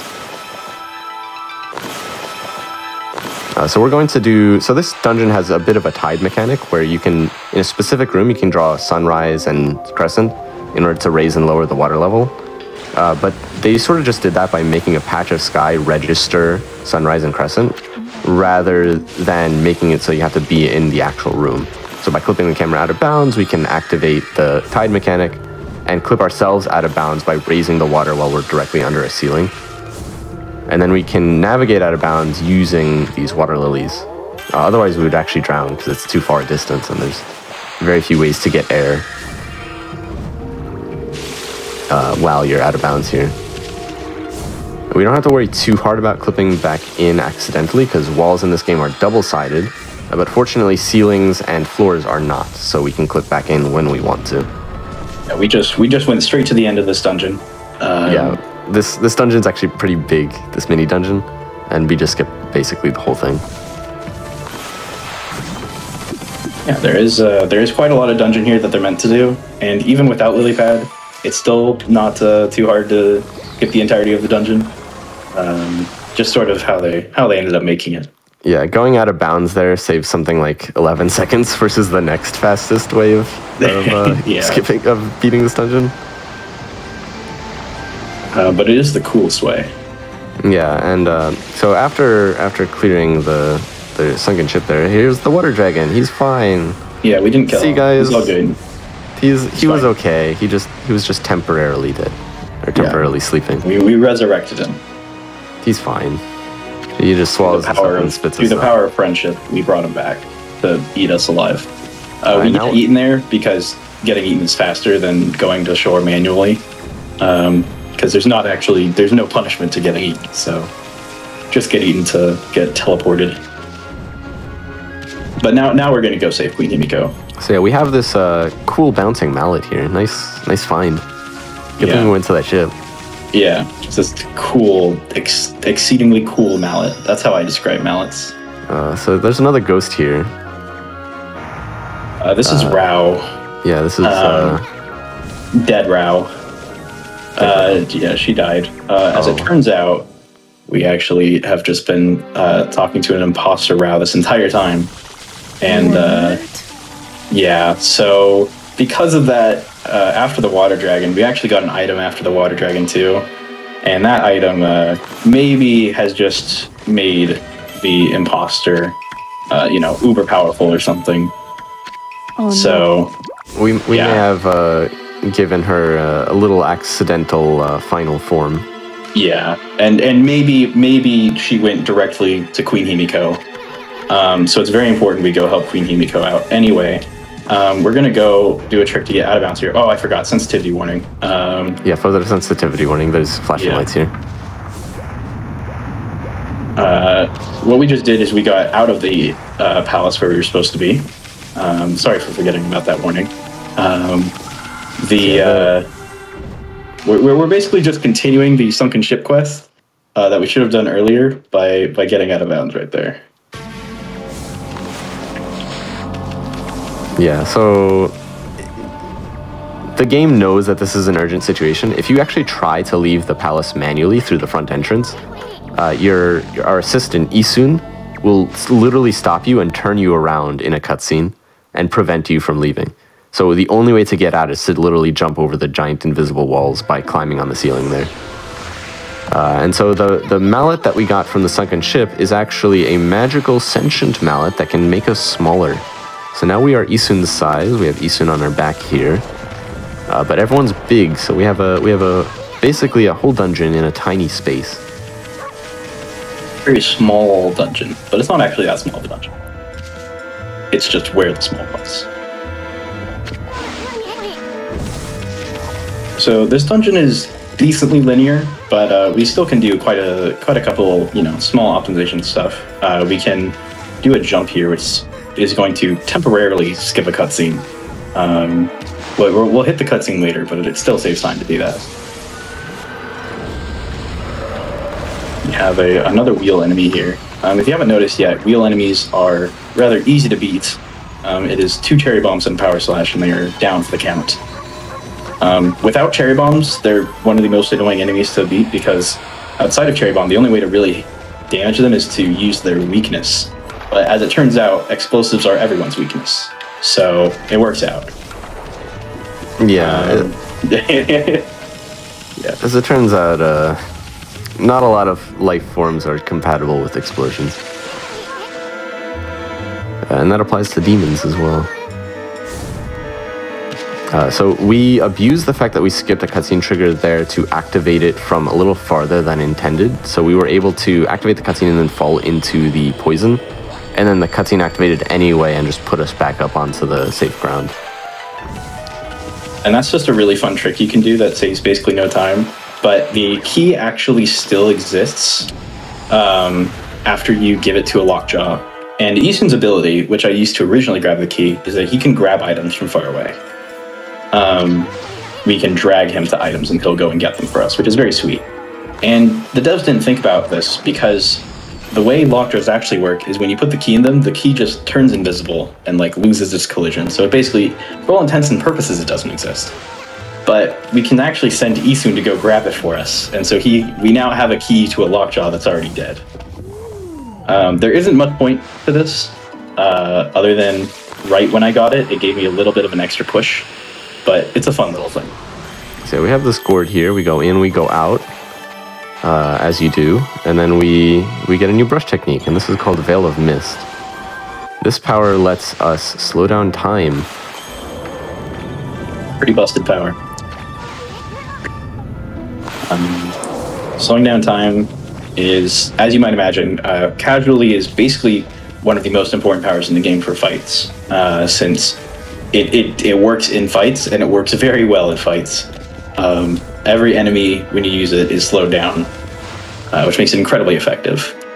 For us, we'll be using it in one fight outside of where it's mostly a requirement to use, because there's just faster alternatives, pretty much. Or yeah. Well, we don't really need to slow down time in order to hit enemies. Overall, Veil of Mist, mainly the main flaw of it is that you don't regenerate ink for as long as it's active, and so it can really harm our ability to efficiently solve fights in terms of brush techniques. So we rarely use it when we don't have to.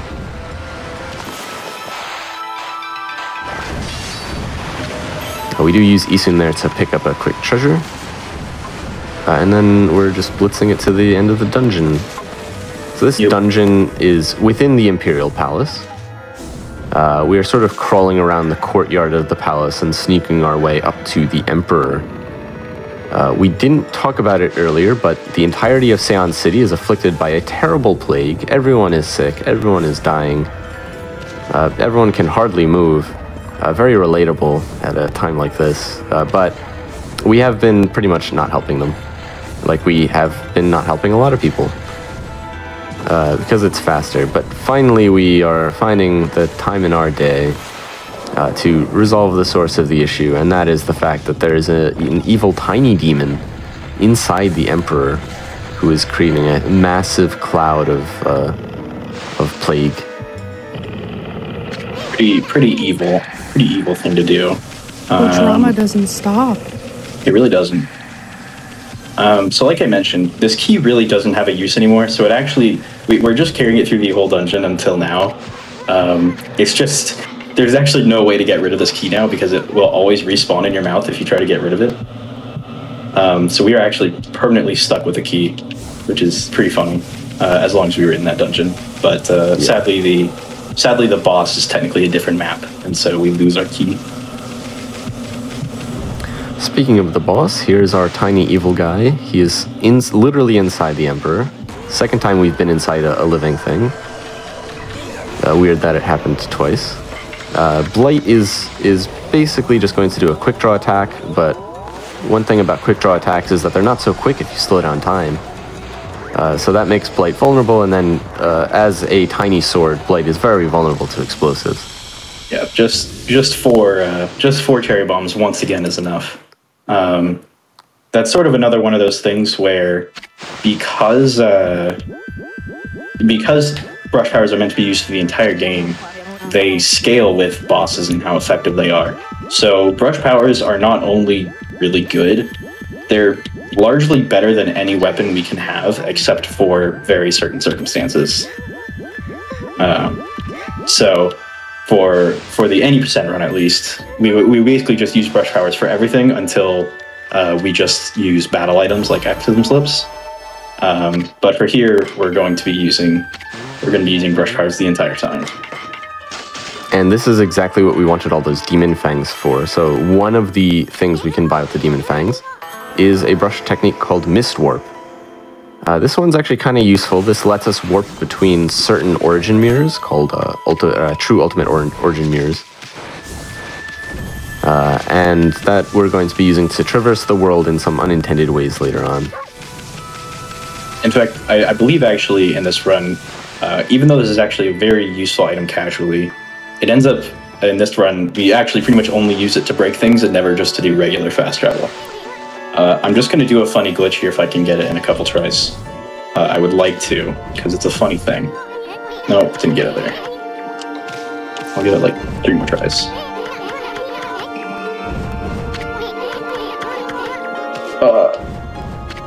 No, okay, I'm just going to do one. There's a funny thing here where I don't know why, but just the way that cutscene freezes you will cause you to, if you bonk at the right time, you'll just start flying straight up in the air with no stopping. But the issue is that as soon as you can't not fall down, or basically if you end the cutscene, you can't do anything because the cutscene will instantly start again until you're back on the ground. So it's not useful at all, but it is funny. We call that one To the Moon. And Right now we're going to be carefully deactivating the loading screen minigames because they do slow things down a bit and we don't need any more demon fangs. Yeah. You do have to be careful there because it's very easy to accidentally reset to the title screen, which I have done. With muscle memory. Muscle memory is strong. I think I did that once as well. It's very, like, I have to consciously think, like, all right, I'm not quitting out right now. I'm just turning off the minigames. Yeah, and you have to make sure you're setting the right settings because it's all in Japanese. Yep. Here, so Queen Himiko, in an effort to protect herself, has filled the top floor of her palace with lava. We can a just very normal across. security system, and we're just going to jump right over it. Getting that first try is actually very nice. That is not something you get first try every time. So we call that fire tablet skip. It skips an item called the fire tablet, which is allows you to swim through lava. We don't like doing extra things, so we just jump over the lava. It's much faster. And here's Evil Rao. So unfortunately, Rao has chosen to betray Queen Himiko. Well, actually, she was evil the whole time. And she is, much like all evil fox spirits, very vulnerable to explosives. And full of cash. Yeah. We've hit a point in the game where bosses are now almost worth it to fight, just for the money alone. We're not going to be really skipping bosses here anyway, but even if we could, we probably wouldn't, because they are worth just huge amounts of money. Very nice reverse tab skip. Thank you. The reverse, going backwards, is much easier than going forwards. Going forwards the initial jump is actually frame perfect, so that's part of why getting it first try was sort of lucky, because even though it is, there is sort of like, you can see when you're going to need to jump, but there's really not any like direct cue that works nicely for when you're going to jump, so you just have to have a feel for it. So getting that was very nice. Yeah, so it seems like there's something in the air, because Queen Himiko has also got caught in a big case of the temporarily dead. So before she took her... That's unlucky. No, dang it. Before she took her nap, she elected to tell us the location of Rao's secret base. So we're gonna go over there and give her a piece of our mind.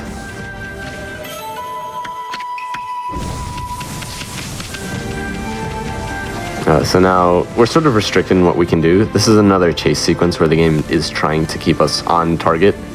The previous chase sequence, the game was not doing a very good job with that, as you can remember. We were able to do basically 1.5 whole dungeons during the chase sequence. And unfortunately, Queen Himiko, we were not there in time to rescue her because of that. But now we are sort of out of extra things to do, so we're going to go directly to Oni Island, the aforementioned hidden base.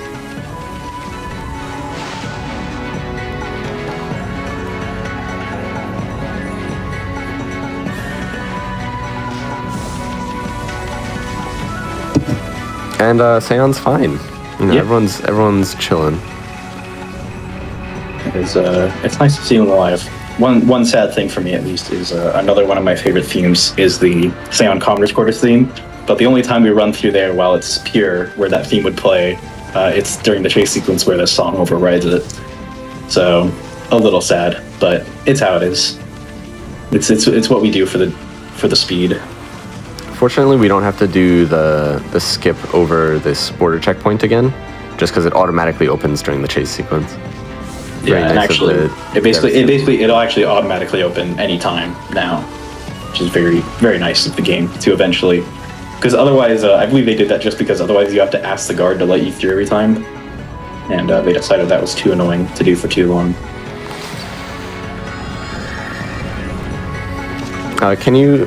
Tippy, can you guess a color? Primary color. Green. Okay, let's see. All right, We're let's gonna find get a green. All right, what's it gonna be? It's. Oh, it was blue. It was blue. I'm Whenever- not doing very well on my guesses today. That's okay, okay. it's okay. It was a pretty low probability for either one. Basically, anytime when NPCs are sort of just out of the loading distance, they pop in as these sort of placeholder models, which are always colored a random color. Oh, weird. And Orihime is one of those characters that we see from a pretty far distance, so we like to guess what color she'll be. Is it like any color or just like red, green, yellow, blue? I think there's a list, but honestly, I don't know. Okay, yeah. No It's big like deal. 7 or so colors, but yeah. So I'm immediately going to do 2 skips. The first was to skip using that Inferno pillar, which I don't have the power to use, or the item to stand on it. And then I immediately did a bonk to get out of bounds. So I am going, at the moment, I'm going to start going all the way around the mountain. Because about halfway through this dungeon, the game actually spits you outside again. You're meant to go inside and go meet a dude called Toby and race him a bunch. But instead, we're going to just go all the way around to go where it will spit us back outside. Yeah, so this dungeon is basically a massive volcano. And fortunately, there's an area all the way at the back where there's an outdoor segment. And we can just skip right to it, because this happens to also be the place where it gives you the brush power of this dungeon. This is Thunderstorm. This gives us basically the equivalent of Water Spout, but for electricity. And we're going to use it a little bit. It's not that useful. It's a pretty good brush technique, though. It does decent damage to enemies, at least. Yeah, it's one of the stronger battle techniques when you can use it. And so we've already skipped about half of this first area of the dungeon, maybe more, and we're going to skip the rest of it right now. So we're doing very much so a point-to-point of this dungeon. So this one's pretty cool. Basically, there's an area here that doesn't have a ceiling, very, very thematic. And by clipping our back legs out of bounds, we can get Ami to sort of slope up as if she was leaning off of a ledge. And that lets us get a little boost in height, which lets us get just enough height to get out of bounds. And then we can just navigate our way all the way to the end of the floor. Very nicely done. And this brings us to the side-scroller segment. So this one's a little bit harder to break, but we can still do some minor skips here. Let's see if you can get the slope storage. Oh, I got it. Nice. Nice. So slope storage is a mechanic where if you're running up a slope and then you jump, next time you land, the sort of upwards momentum of running up that slope is stored, and you can get a very tiny boost upwards from that. That lets us skip a short bit of platforming there.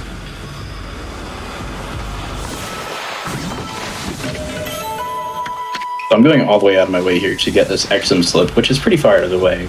But it actually doesn't take too long, because we can immediately drop all the way back down to where this bamboo wheel was.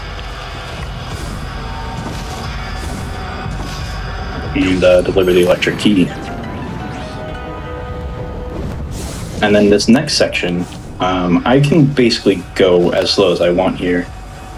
So as you might have been able to tell, there's a lot of spinning things. There's a lot of cycles here, and right here is a very slow cycle where it is impossible to get there before this thing is open to pass through. Well, we call them cheese wheels. But you can be like 7 seconds slow and not lose any time. Yeah, as people are discussing in chat, creating resources is definitely a great way to contribute to any speedrunning community. And if those resources aren't there, you can be the one to make the difference. That's certainly what I tried to do when I first joined up the Okami speedrunning Discord community, or Okami speedrunning community. We have a Discord. Fun fact. Here, so we have the last floor of this dungeon, or the last map of this dungeon. That's fine. Last major map of this dungeon. We're going to be skipping most of it as well. In fact, this map in particular is probably one of the most skip-dense maps in the game. Not in terms of different skips we're doing right now, but in terms of different ways to skip significant parts of this map. So in this you could case, probably make a speedrunning doc on just this floor. Yeah, we're choosing a specific trick to do which isn't the fastest way to get through this floor, but is going to get us some extra cash, and that makes it worth it. Because in this run, since we're so heavy on resource management, time is money. And so here we have Toby. Everyone say hi to Toby. Hi, Toby. Everyone say bye to Toby, because Toby just died. Bye, Toby. Sadly, Toby dies. Toby is sort of the main character of Oni Island. He gives us lots of money, though. He does. He gives us about 17,000 yen when he dies.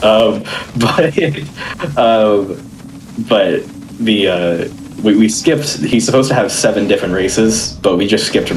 We skipped all the first ones when we went around the mountain, and there's 2 on that final floor, but we just only did one of them. The very last one to get to the end of the floor. Rest in peace. So the boss of this secret base is Rao, of course, but Rao is actually, as we mentioned earlier, a secret fox demon named Ninetales. So they've gone full persona on us, and now we have to sort of beat it out of them. And by beat it out, I mean electrocute Ninetales and split them into 4 different spirits, which we are then going to electrocute again until they all poof out of existence. There are a lot of different things about this fight that you could talk about, but the important thing is basically we just need to aggro Ninetales, make them do this roar attack that makes them vulnerable to Thunderstorm, the lightning ability, and then we just need to take care of all of these spirits, and then they're done. It's sort of like Jalhalla in Wind Waker, a boss made up of parts that you need to defeat. But this one's a little bit more consistent. You can almost always get it done in just 2 phases. Very good. Okay, Well, this isn't normally the kind of fight that we would use exorcism slips for, to defeat all of the spirits at once. But it's just worth it to save the money and use some more thunderstorms. And then this final phase, Ninetales is finally more vulnerable, so we can take care of them with just a bunch of cherry bombs. Because as a giant one-tailed fox demon, Ninetales is very vulnerable to explosives. So really nicely in that fight, I came in with something called Godhood. And what Godhood does is it lets you take hits for free. And I took 3 hits during that fight, and I came in with the maximum Godhood, which lets you take 3 hits for free, which means I didn't lose money on that fight. You can very easily lose money on that fight. I, in many ways, should have. But luckily, I apparently had avoided getting hit for a very long time, so I got a bit lucky there. Because if you do get hit, we would lose about 20,000 yen, which at this point is a really big deal. Yeah, and use some extra treasures to make up for it. In general, at the end of each fight, you're given some bonus, which can up to double the amount of yen you earn from the enemies themselves. There are 2 parts to the bonus. There's a time bonus and a damage bonus. We're almost always perfect for time, because we're speedrunners, of course. But damage bonus can be a little bit tricky, because if you get hit even once, you will always lose the highest grade of damage bonus, which means you always lose your highest grade of overall bonus, which means you lose a lot of money. And we really want to avoid that in this category especially. Right here we're getting yet another optional brush technique. This is Whirlwind. We're getting this because we did that marlin fishing way earlier. So this guy had the marlin and he was able to cook it up for us. Similar to the rice stew earlier, I'm actually eating all this fish purely because each one will give me 2,000 yen. So it's worth the money. Yep.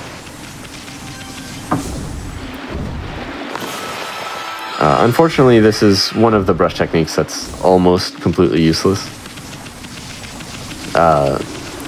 Basically, most of the secret brush techniques use a lot of ink, and they don't really have as much effect as you might like. So there's almost no time when we want to use them in battle, and then out of battle, they're almost always inferior to using the base technique. So unfortunately, just not a very useful technique. And we're going to be getting a few more of those, but it's all in service of meeting the category definition. Yes. And it is what makes this category, because there's a lot of fun extra stuff we do because of that, and the having to get all this money and doing all these alternate battle strategies makes this category very interesting compared to 90%. We quite literally do for every single boss fight in this category, we will do a different strategy than any percent because it is, or well, not everyone, all but one. For all but one boss fight, we'll be using a different strategy to save money. It's almost every single fight period that we're doing different things. Both for saving on battle items, saving on money, and also getting those full finishers earlier in the run when we need Demon Fangs. Here we're actually doing a bit of a glitch. So there's a programming error in the way these springs are programmed. What you're supposed to do is just give the highest denomination 3 times. You're given 3 amounts you can give. But if you give extra, the game is supposed to refund you any extra you gave for the brush technique, just so that you don't feel bad for being generous. But it's programmed wrong. Instead of giving you back how much extra you gave, it gives you back roughly 65,000 yen minus whatever extra you gave. And if you know anything about the number about binary, you'll know 65,000 is a suspicious number. And that's because they literally made like some kind of sign typing error. But the nice thing for us is that means if we just give the smallest denomination, so we're giving the least amount extra and then give the biggest denomination 3 times to perfectly match what we need, then we get back a big refund versus what we put in.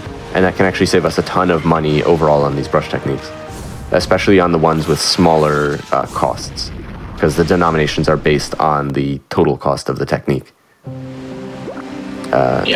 This glitch is called the Merry Christmas glitch because it was discovered on Christmas in 2020. Yeah, this and for this spring, which is so I should say the powers we're getting right now. We just previously bought Cherry Bomb 2, which just lets you draw 2 cherry bombs, which is kind of useful sometimes. And right here we're getting Power Slash 2, which is basically, it just upgrades your Power Slash to do more damage in fights, and it lets you slice certain kinds of rocks, which previously our Power Slash was too weak to handle.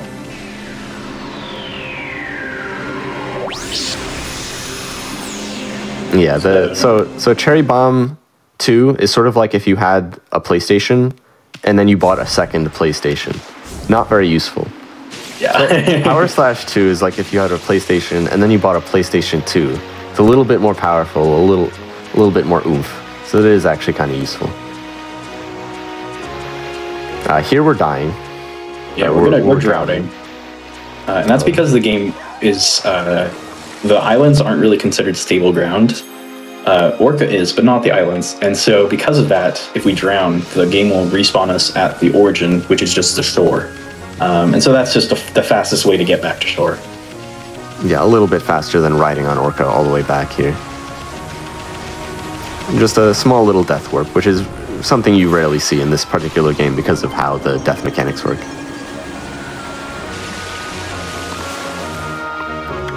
So the reason, it's worth mentioning now, the reason why we're playing on the Switch version in particular is not really because it's better than any of the other versions released in or after 2017. We broadly divide the versions of this game into the PS2, the Wii, and the PS3, and then every other version. So we call those the 2017 versions because they started being released in 2017.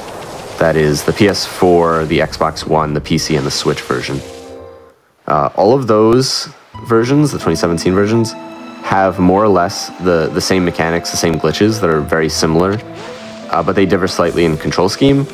The PC version specifically suffers from a minor glitch with the Steam API, which causes controls to have some minor issues when you change control contexts. But we do have workarounds for that, so it is a perfectly viable version to play on. So, Lego, do you want to explain this glitch?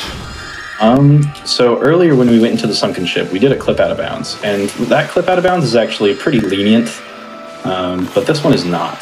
I'm doing actually something pretty similar here. I basically Galestormed a lily pad into the corner while walking forward, and by doing that, the lily pad basically, part of a lily pad, when it goes up against a wall, goes out of bounds, and so by doing that, the game, we stick with the lily pad when it goes out of bounds. So pretty nice for us here. And not where I thought I was. So now, this is our way into Moon Cave. We're going to do some out-of-bounds movement here. So if you watch closely, you might catch a glimpse of Waka sort of sitting in front of the barrier. Well, Waka's not here because we never beat Crimson Home. Oh, right. Yeah. Yeah, so Waka's doing his own thing. Waka's just not here. But very nicely, even though you're only supposed to enter this dungeon through a cutscene, the devs did put a loading zone where you'd expect one to be. So we can just load into the dungeon. So now we're in Moon Cave, one of the coolest dungeons in the game. Definitely. Small correction to something I see in Twitch chat. The PC version is actually not emulated. It is a proper port of the, technically the PS3 version. All of the 2017 versions are based on the PS3 version, but they have a small patch to them. Yeah, and part of the reason why we divide between the PS3 and the 2017 is that there were some glitches patched in them. Specifically for the New Game Plus, there's an infinite jump glitch previously that was sort of patched. Don't really need to go into that here, but that's why there's a division. The more important change for us is that the 2017 versions allow you to skip cutscenes in New Game, which the pre-2017 versions do not, except for the Wii version. But no one likes to talk about the Wii version. No. So right here, we're doing the Moon Cave, which is the final dungeon of the first arc. And we have the weapon given to you at the end of the second arc. So we kind of just demolish enemies here. So yeah, our weapon is too powerful. Small question to Tippy, what should we draw? Ooh, can we draw a flower? I can give it my best shot.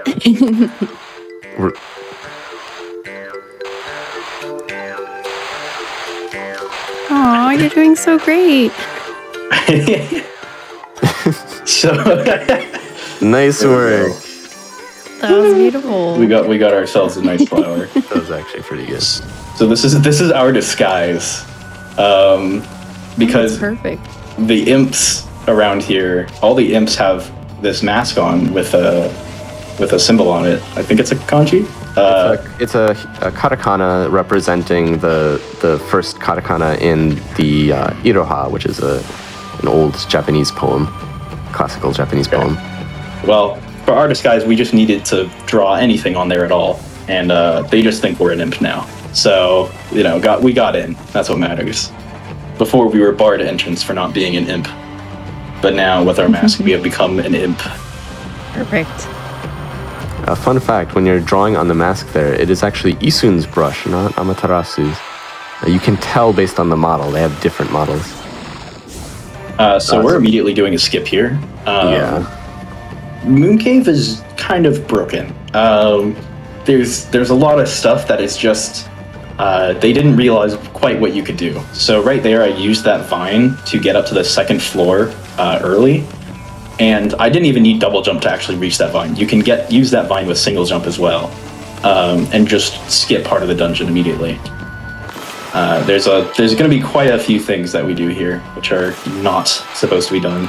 Yeah, what makes this dungeon really cool is it hard requires that you collect 4 items spread throughout the dungeon, and you're sort of supposed to do these in a specific order, but the dungeon itself is so broken that we can do them very much so out of order, and skip a bunch of stuff in the middle. But we still have to get all of those items. So we can't just skip to the end like we did in Oni Island, which is also cool, but this is a different kind of cool. The routing is a lot more freeform here. Yeah. So with our super powerful sword, we're sort of just shredding all of these enemies, because they definitely did not intend for you to have this kind of weapon this early. The weapons in Okami, the physical weapons, we haven't been talking about them too much up till now, since we've been mostly relying on brush techniques, but now we finally have the actually good weapons that are usable. The weapons can be broadly divided into 3 categories. There are reflectors, like what we started with, rosaries, and glaives. And a glaive is what we have right now. The glaives are especially powerful because they have a charge attack that you can start in the air, and it has a landing hitbox followed by yet another hitbox. And you can charge it, which does like 10 times damage. It's very powerful. Spamming the charged glaive attack is basically the highest DPS you can get. Yeah, for the completionist category of this game, they're basically at a certain point in the game, All attacking enemies is just always doing charged glaive attacks. I'm trying to do another skip right now. There we go. Yeah, we can just barely knock ourselves over that ledge and fall into the end of the sand room, which skips a ball pushing puzzle. We can then roll this cherry bomb over this switch, and if we do it properly, these torches get stuck on as if we had a ball pressing down the switch. And we just power slash the bomb to destroy it to prevent it from rolling back onto the switch, which would deactivate it. And that's going to come in handy later. Here we're going to skip a small puzzle by jumping over yet more collision. It's just another wall that's just a bit too short. Yeah, they kind of forgot to put ceilings in this moon cave. Yeah, there are basically no ceilings. And it's worth mentioning, every single skip I've done so far is possible with single jump. You don't even need double jump to break. You don't even need to sequence break the game in order to break open Moon Cave. It's just broken on its own. Yeah, the only thing double jump lets us do is skip one floor, basically by jumping around a cutscene trigger. Other than that, everything doesn't need double jump. This dungeon is just super broken. And this gets us the brush technique that we were actually here for. This is the only reason why we come to Moon Cave. Just for Inferno. Yeah, so this is the firepower. If you remember earlier, we got Fire Burst, which was the upgrade to this technique, but now we're finally getting the base technique. Also, this is a good kind of stand up and stretch, because this is basically a 30-second cutscene where we just have to wait for this imp to take us up an elevator. This is literally the only downtime, the only significant downtime in the whole run. Well, while we are going through the downtime, I just want to say thank you so much to all of our supporters. Your subs, gift subs, Prime Gaming subs, and bits all help support the weekly hotfix content, including this show, Time Capsule. So thank you so much. If you do have Amazon Prime, please consider supporting our daily content with your Amazon Twitch Prime. So in order to do these brush techniques, we are drawing with controller, just because the only way to draw with touch controls is to have the switch out of the dock, which we wouldn't be able to capture. And also, the touch controls are not great, in my opinion. They're kind of slow and not very accurate. The weapon we're using, is called the Blade of Kusanagi. It is the weapon we get from defeating Ninetales. Basically, every boss you defeat gives you a weapon, with the exception of the last one. And this weapon is sort of the mid-tier glaive, but it's just so powerful for this first chapter of the game. And glaives in general are overpowered. We do actually also have a sub-weapon in this game. You can equip any weapon as either a sub-weapon or a main weapon. As a sub-weapon, the weapons all have different effects, and in this case, the rosaries are actually the best kind of sub-weapon. And so we've equipped the rosary. I forget where we got that rosary. Is it from Blight? Yes, that was from Blight. I did do it early. So right here, we're on a very slow cadence cycle, and I have to just Inferno it at the right time. But I did it early. Yeah, so that blows up a wall. There is technically an out-of-bounds clip to get over this wall without breaking it, but it's very obnoxious, so we don't do it. Obnoxious, and it would probably save like 5 seconds or something if you did it perfectly. It's a very slow skip.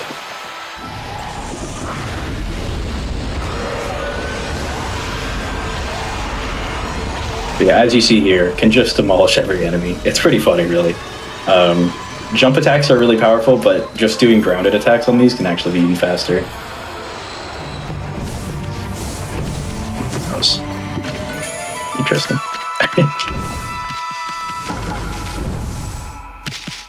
So that was the third of 4 ingredients. I actually jumped over a fight trigger on the way in, and to get around it, I just have to hug the left wall on the way out. Yeah, fight skip. Well, another fight being extremely easy to skip.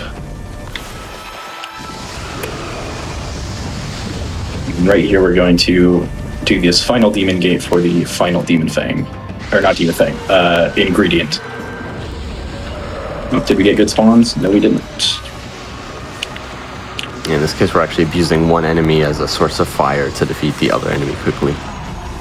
Ideally, if they spawned right next to each other, I could actually cherry bomb, do a cherry bomb and power slash to hit both of them at the same time. But it's a bit faster to do it that way if they don't spawn right next to each other.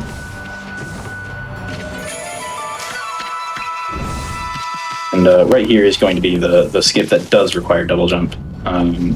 Basically, there's a trigger here for this bridge to collapse and fall down. but I'm just going to jump around it.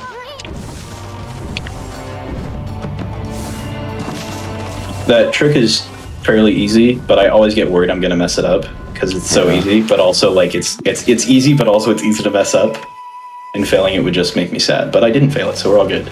Yeah, so having collected all the ingredients, we just need to report to the imp chef, the head chef for Orochi, the evil 8-headed serpent that we mentioned at the beginning of the game. And he's going to toss it all into a big stew and make a delicious appetizer.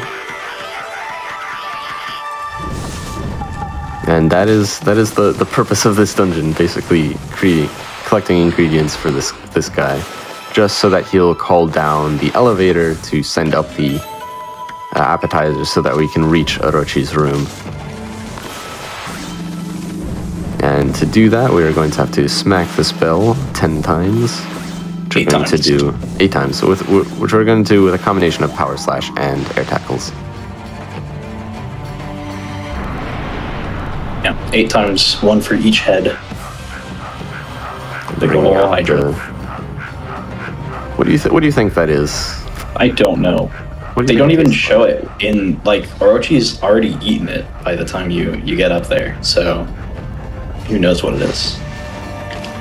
What's funny, of course, is that the elevator here actually,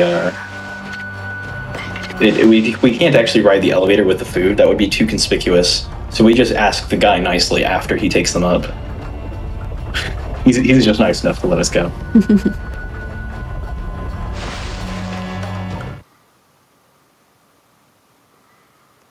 Unfortunately, the elevator cuts a bit short, so we still have a bit of a ramp to ride up.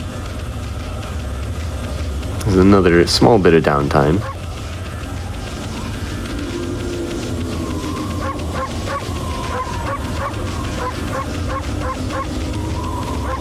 While we're running up the ramp here, I want to remind everyone that SGDQ 2022 remote volunteer applications are coming up. So if you'd like to help with any of our off-site volunteering positions, just go to gamesdonequick.com for more information.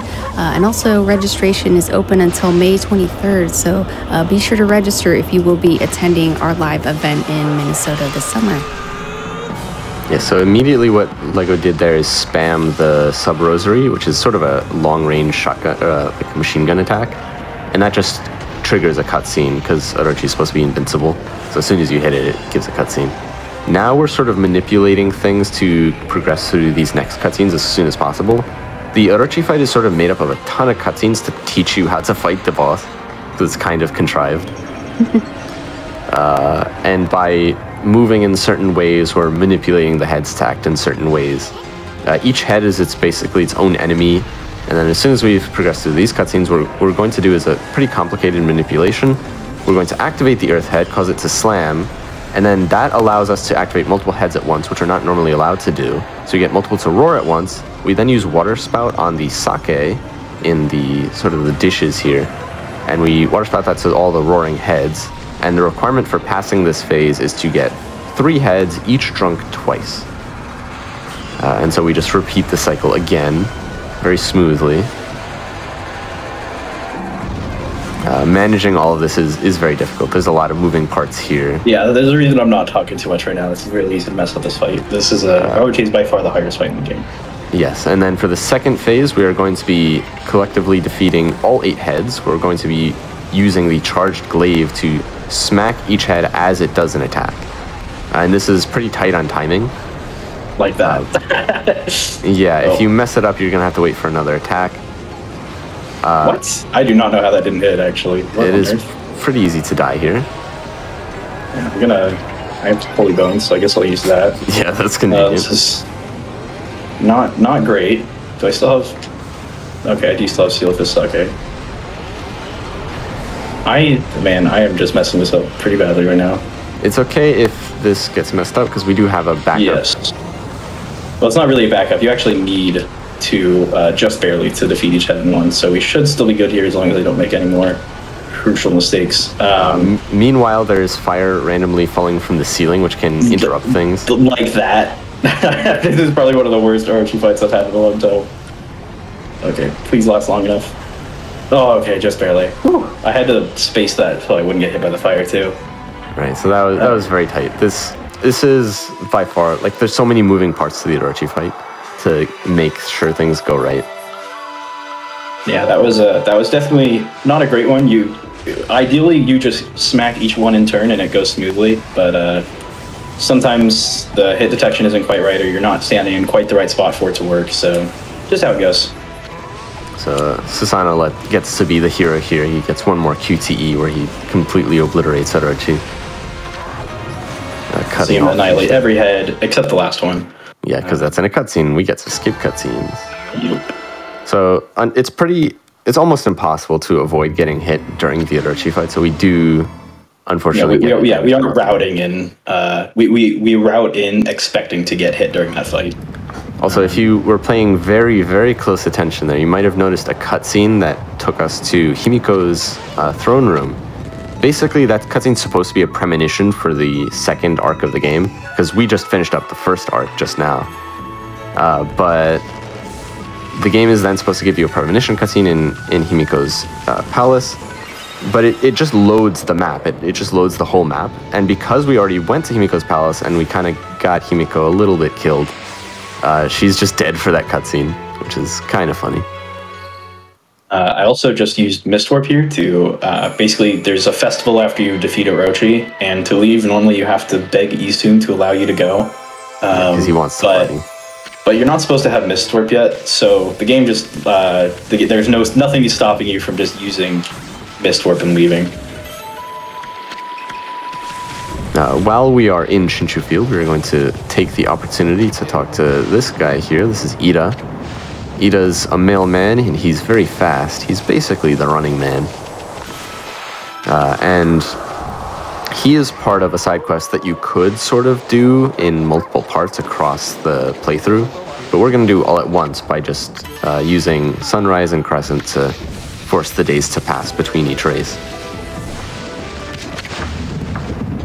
This is definitely something where dash storage and being able to move at the fastest speed possible from the get-go really helps, because we're able to basically immediately catch up to Ida here, the mailman. And that allows us to go by very quickly, as long as they don't mess up. This is very easy to mess up.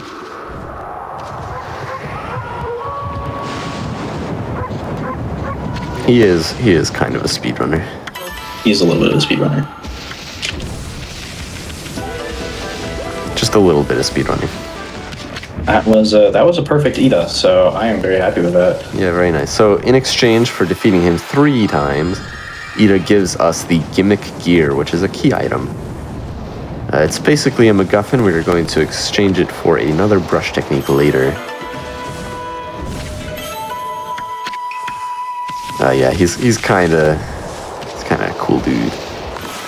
Here we're going to intentionally activate a cutscene from a little far away just to avoid another cutscene. And we used first-person camera there to get our camera close enough to do that brush technique. There is a first-person camera in this game. We don't use it too often just because it stops us from moving, which we generally want to do.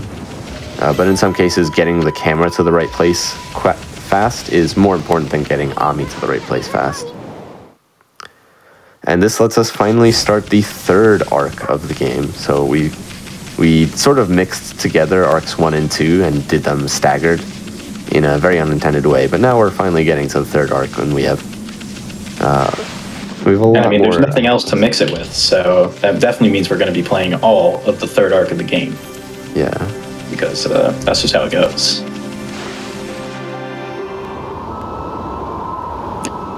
But yeah, this is Kamui. It is the northern land. Everything is snowy, and we're gonna immediately do a brush adventure here. Yeah, so we're in Hokkaido. Basically, this entire 3rd arc of the game is supposed to focus on another character who we haven't met yet, named Oki. Oki is sort of a deuteragonist. We're supposed to be sort of chasing him around because he has this magic sword. And we need him to help us out, but also he's sort of being selfish. He wants to be the hero. So right now we're doing Oki skip. So we're just not going to meet Oki. We would be fighting him right now, and then we would be blowing up this mountain to reveal the sapling, but we can just clip the camera underground and then bloom the sapling from underneath the mountain. And that's just as fine. No mountain smashing necessary. We're going to do a little bit of weird movement here. We're going to collect some treasures. That weird movement was part of a skip we're going to be doing in a minute. It's actually a bit of setup.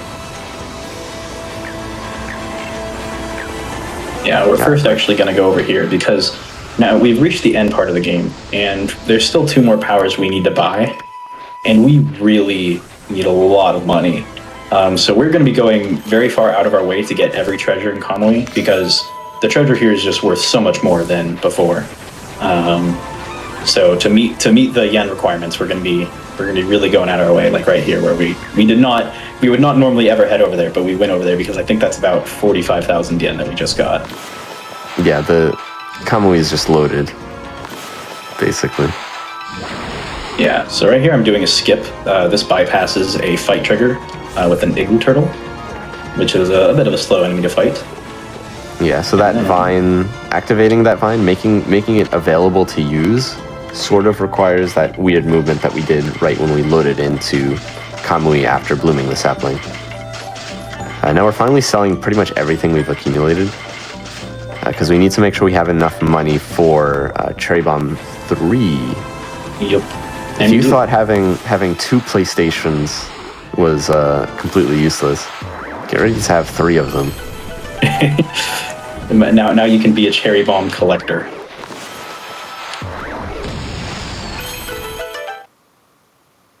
So yeah, sadly the cherry bomb upgrades are not ways to make cherry bomb actually more powerful. If they were, they'd probably be incredibly broken. But sadly, that is just not the case.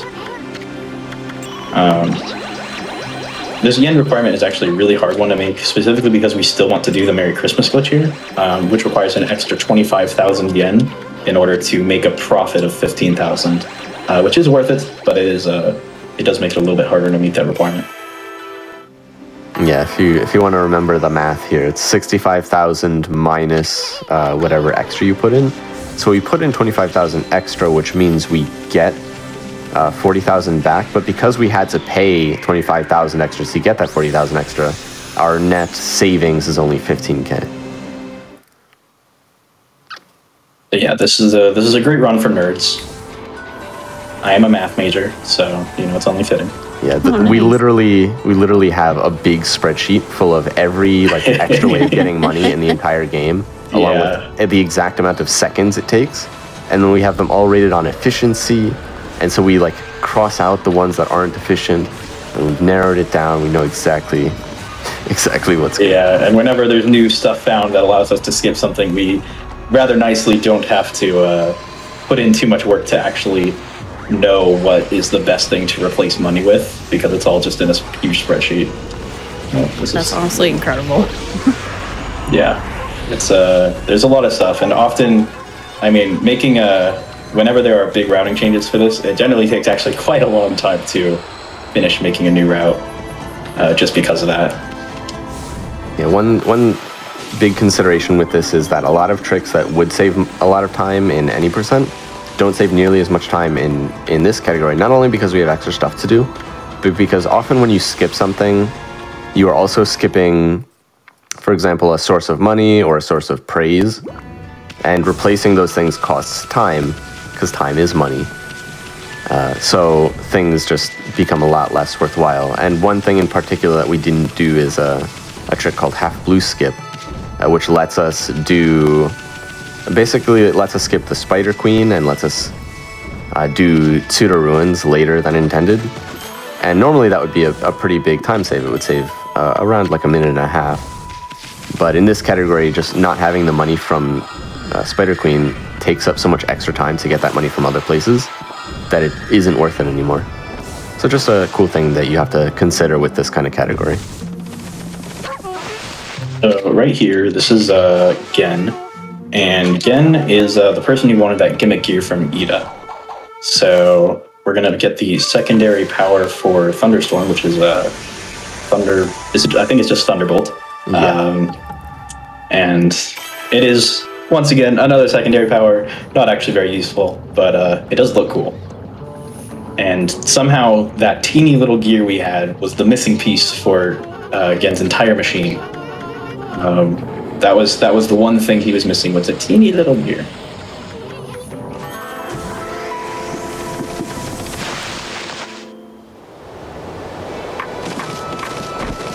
I'm going to do another little trick here. Earlier, when to escape the palace, we did a trick to get over the walls.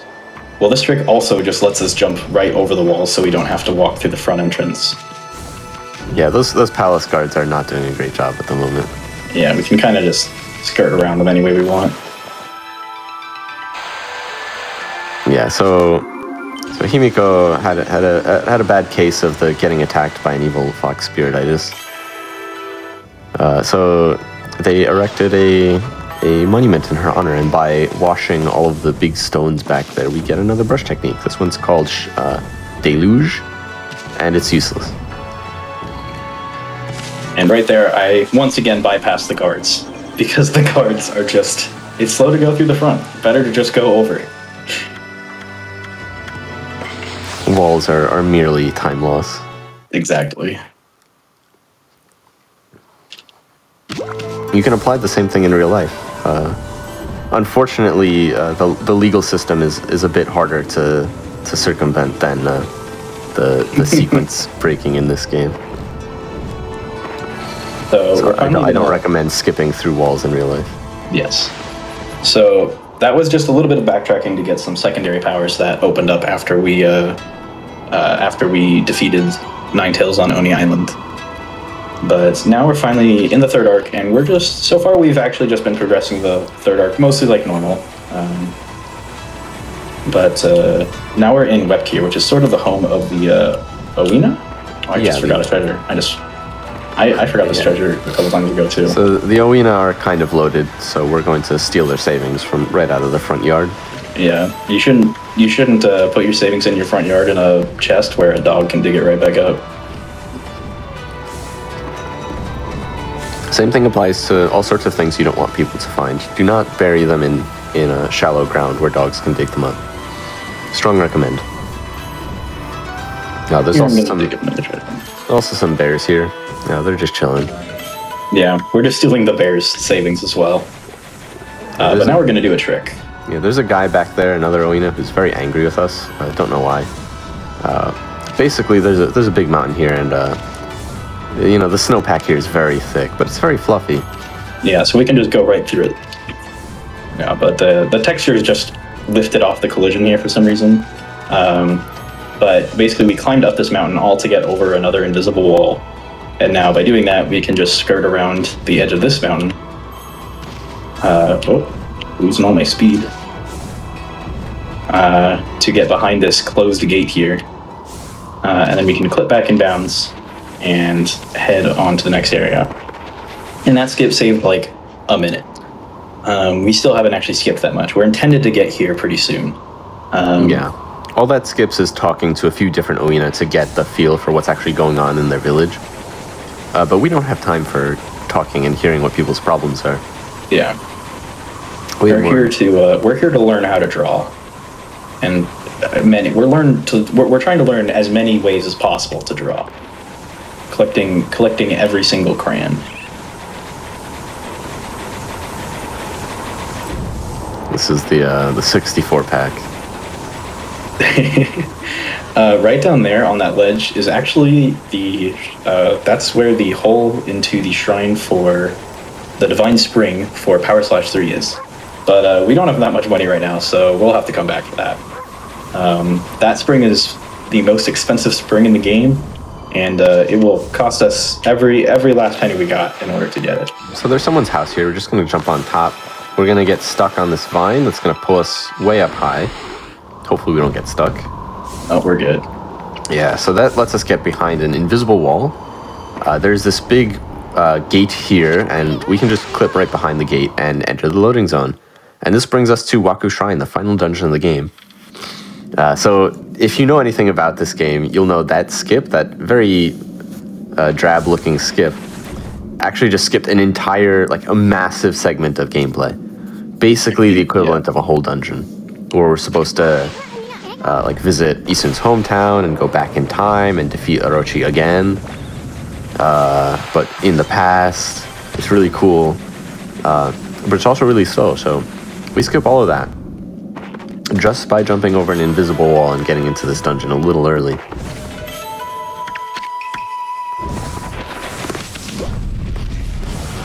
So this is the Waku Shrine, which is essentially it's got this huge tower, and we've got this lockjaw in front of us. But luckily, we don't need the key. Instead, all we need is a bit of a just that.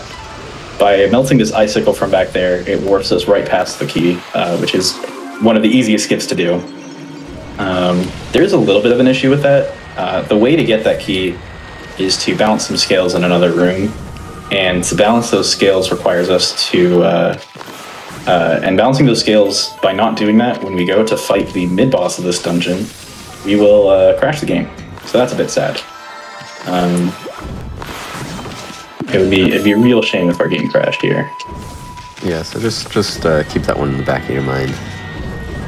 But right here, I'm just doing some movement here to get some treasure. Hopefully, I make this cycle. That wasn't the fastest I've gotten those treasures. My hope here is that this water spout will not start going down until I'm at the top. It did not, and that lets me. That's just the fastest way to get some more money. Also gonna go way over here, and I'm gonna do some movement here to hopefully skip a cutscene. There we go. It's just like a 9-second cutscene. Very important not to fall down here, because we did skip that lockjaw, but we can only skip that lockjaw once, because we used the cutscene to skip past it. We can't activate that cutscene anymore since we already used it up. There's technically another way to get around it, but it's pretty slow, so we tried to avoid that. Another thing you'll notice, we're picking up basically every treasure we see here, and that's just because this is essentially the last dungeon of the game. Yeah, they stuffed in all the high-value treasures at the end.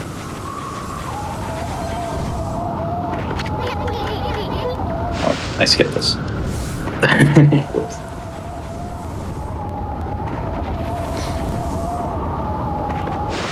But finally, after all this time, we are finally almost to the end here. We have a fight with the Great Tengu, which is sort of supposed to be one of the harder enemies in the game. Probably one of basically the hardest regular enemy. But rather sadly, he falls to 3 cherry bombs and a bit of extra damage. Yeah, they're pretty vulnerable. They fortunately pay out a lot of money though. They do. Got a nice little paycheck from that.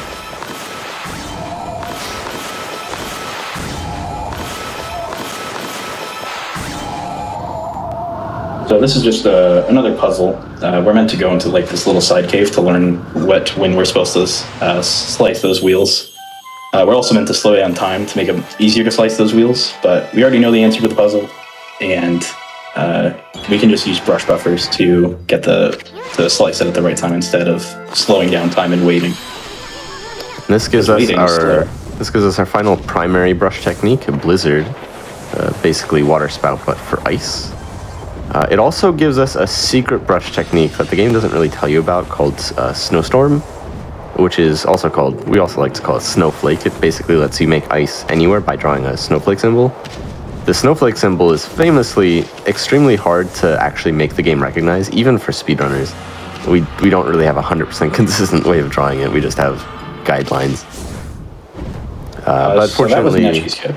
Oh yeah, nice one. So that just skipped about half the dungeon. Yeah, it's not too crazy hard of a skip, but it is pretty difficult. And importantly, it allows us to skip the entire mid-boss of this dungeon, which means our game crash. So that's pretty nice. So we are supposed to destroy all of the cannons on this side of the gorge before we come over to this side of the gorge, but that would take too long, so we just do not do that. Yeah, we just take some hits and hope for the best. We actually can't light the cannons on the other side to blow up these cannons in any percent. So I am pretty comfortable not bothering. don't really have a choice for other categories. Yeah, so basically the devs the level designers made the maybe ill-advised choice to make one of the last rooms in the dungeon an exterior room adjacent to one of the earliest exterior areas in the dungeon. And so we were able to just sort of platform from one to the other by abusing some out-of-bounds geometry. It's somewhat similar to when we did that in Oni Island, where we got out of bounds just because it happened to jut outside again later. So right here I'm doing something called hot gear room, or fast hot gear room, where basically it's faster for these gears. You're meant to freeze them to get jump across, but you can just jump around these outside platforms, and that's faster than bothering freezing them, since it would take using that snowflake power that Ori mentioned, or the actual intended way is to roll an ice ball from the outside, but rolling an ice ball from the outside is definitely not very fast. So yeah, I remember I mentioned when we first entered Kamui that this whole arc is supposed to be about Oki, the Oino warrior with a magic sword, and how he sort of redeems himself from being a bit selfish. In this run, he's reduced to being an elevator dog. He's a dog, we talk to him, he's in an elevator, he barks, and the elevator rises. That is the only time we see Oki. Yes, so say goodbye to Oki, everybody. And right here is going to be the only time we copy a strategy from any percent, because it is pretty fast to just use exorcism slips on these bosses. We do it a little differently. Instead of using 5 large exorcism slips, we use 2 medium and 3 large, just to save on some cash. Yeah. Yeah, so this is the one boss the devs forgot to give any kind of invulnerability whatsoever to exorcism slips. With most bosses, you have to at least do something to make them vulnerable first, but these bosses, not only are they not vulnerable, but there's 2 of them, and they're both equally damaged by the exorcism slips. So we just destroy them both at the same time. Very effective. Because of that exorcism slip strategy, it is actually equally fast to destroy the mid-boss, which is just one owl, as it is to destroy both owls at the end. Yeah, so right here, we're going back up for Power Slash 3, like I mentioned, we would do. Since we finally have the money. A lot of that money is from those owls we just beat. For the low price of 5 exorcism slips, we got 160k, which is equal to 16 large exorcism slips. So it's a very good deal for us, that boss fight. yes, and for this particular spring, we are not going to be doing the Merry Christmas glitch, and that's just because the low denomination is so big, because the overall price is so high, we barely get anything extra from doing the Merry Christmas glitch, so it's just not worth the time. And we've already spent all of the big money, so we actually don't really need any more money in this run. At least not any extra money. We're not going to be picking up any extra treasures.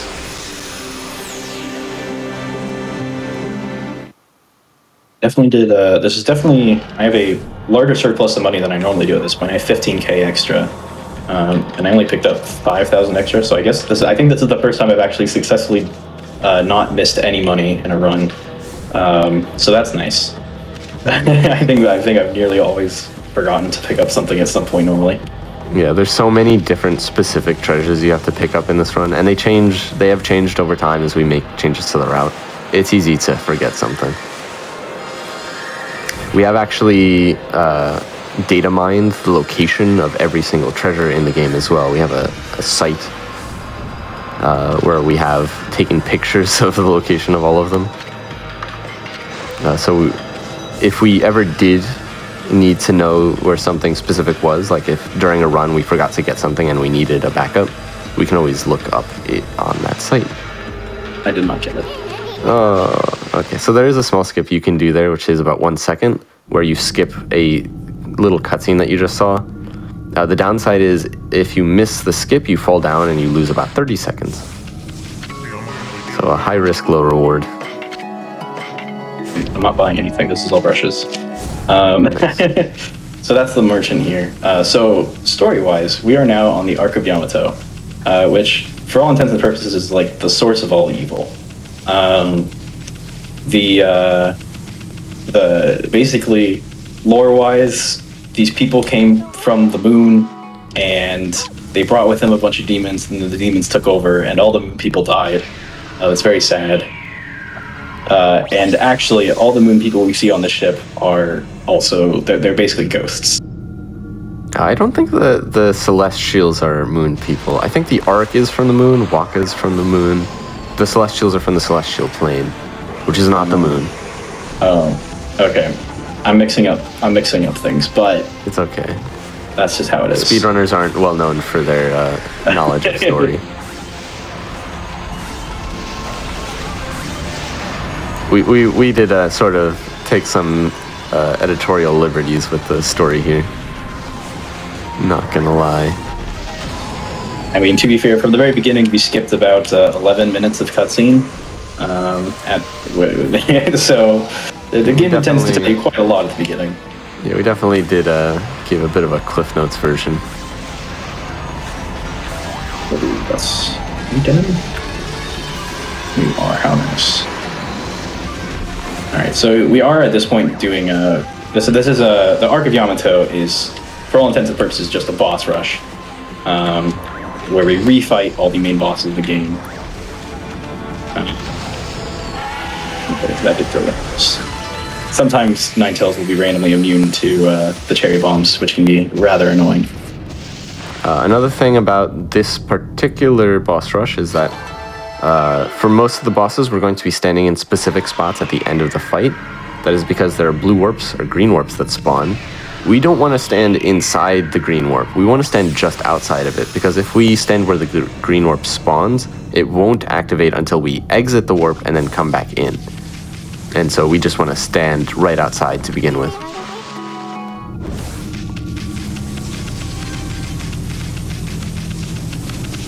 So that takes care of the refight with Ninetales. We're refighting every boss, except for Lechku and Nechku, who we just fought earlier anyway. And now we're going to fight Crimson Helm, which is the only boss that we actually skipped in this run. Yeah, the only major boss.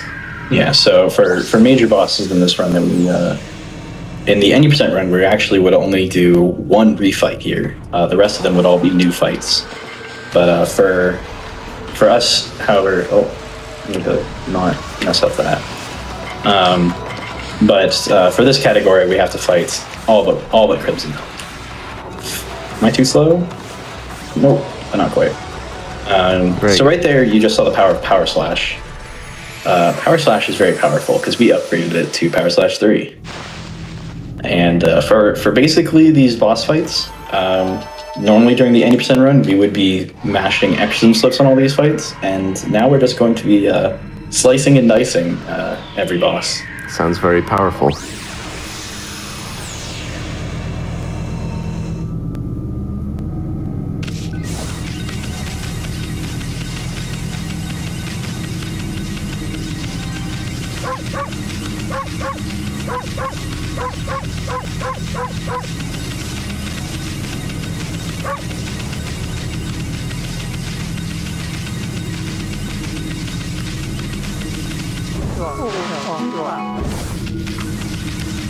I don't remember if we activate, or we did mention earlier about Infinity Stones. They give you infinite ink for about a minute, excluding load times. And the boss fights are just short enough that we can actually carry this Infinity Stone for 2 boss fights instead of just 1. One of the downsides of using Power Slash 3 is that we're having to run through our ink a lot, and at this point, we really, because of all the stuff we skipped, we don't get enough. We don't get the praise to let us have enough ink to just do it. So we need a couple infinities to get through this boss rush. But do you want to try maximizing your tilt into the warp? Maximize my tilt into the warp? I can try. I can also just do a hop at some point. Oh, can I even get in? There we go. We got some nice tilt. That's some good quality tilt. The warps have a weird effect where they preserve Ami's angle when you walk into them. So it looks like she's sitting all tilted. It's hard to describe, but It's fun to do it here, but it's very fun to do it in Gale Shrine. There's a warp to take you up to the elevator from a spot, and it sort of does this animation where it shoots you out. And if you do tilt into that one, you'll get shot out at whatever angle you're at, which looks very funny.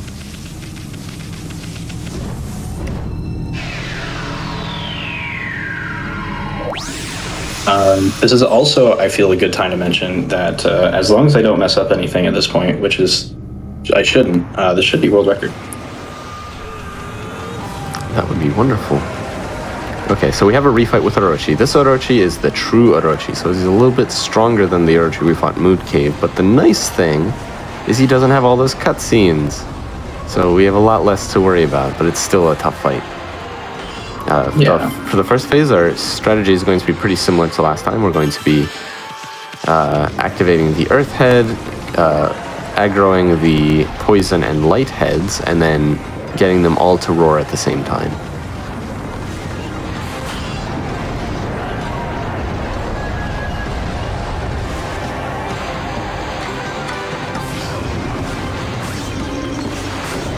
It's actually really important the way you draw that long water spout between all three heads. It's very easy to get the game to accidentally recognize it as a fire burst instead, which is very slow. So we have to intentionally keep the line unlooped to prevent the game from thinking it's a different technique. Here we are actually using a very different technique for the second phase. Because this Orochi has a lot more health than the Orochi we fought in Moon Cave, we can't just one-hit the heads with our glaive. And if you can't one-hit them, then the strategy just doesn't work at all because the heads have a weird recoil animation which makes them invulnerable. So instead, we're using our brush techniques. We're getting each of them drunk by making them do a roar attack.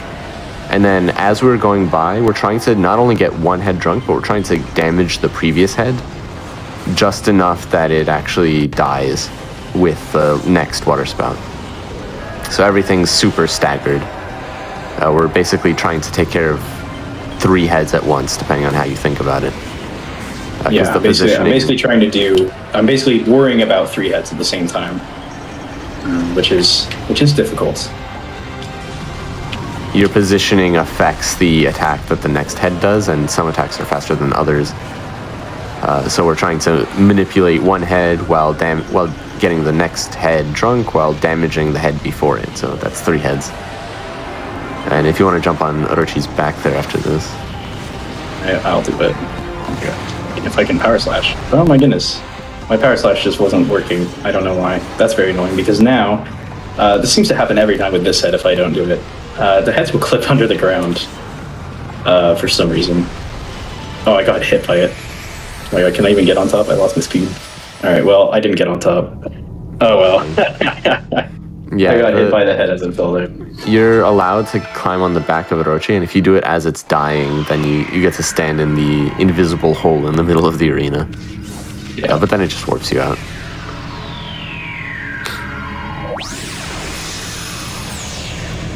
Yeah,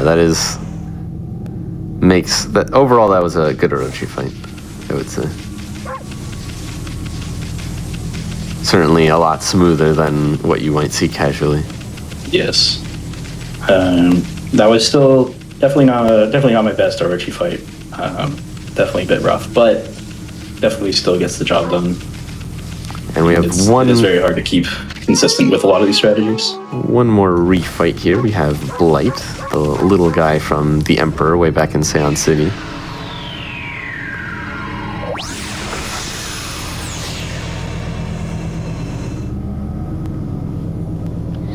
My movement at the start of this fight does matter. I'm moving a little bit forward to get him to do this dash attack immediately.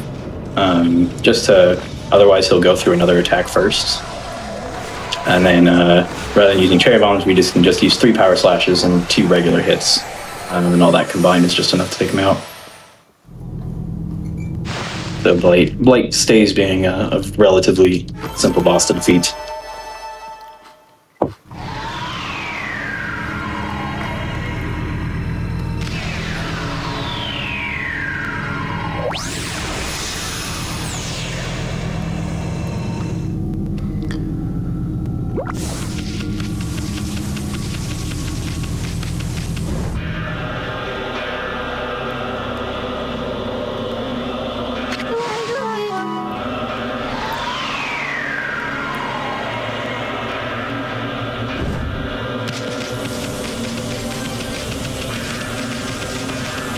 So now that we have defeated all the bosses in the boss rush, the portal to the final boss opens.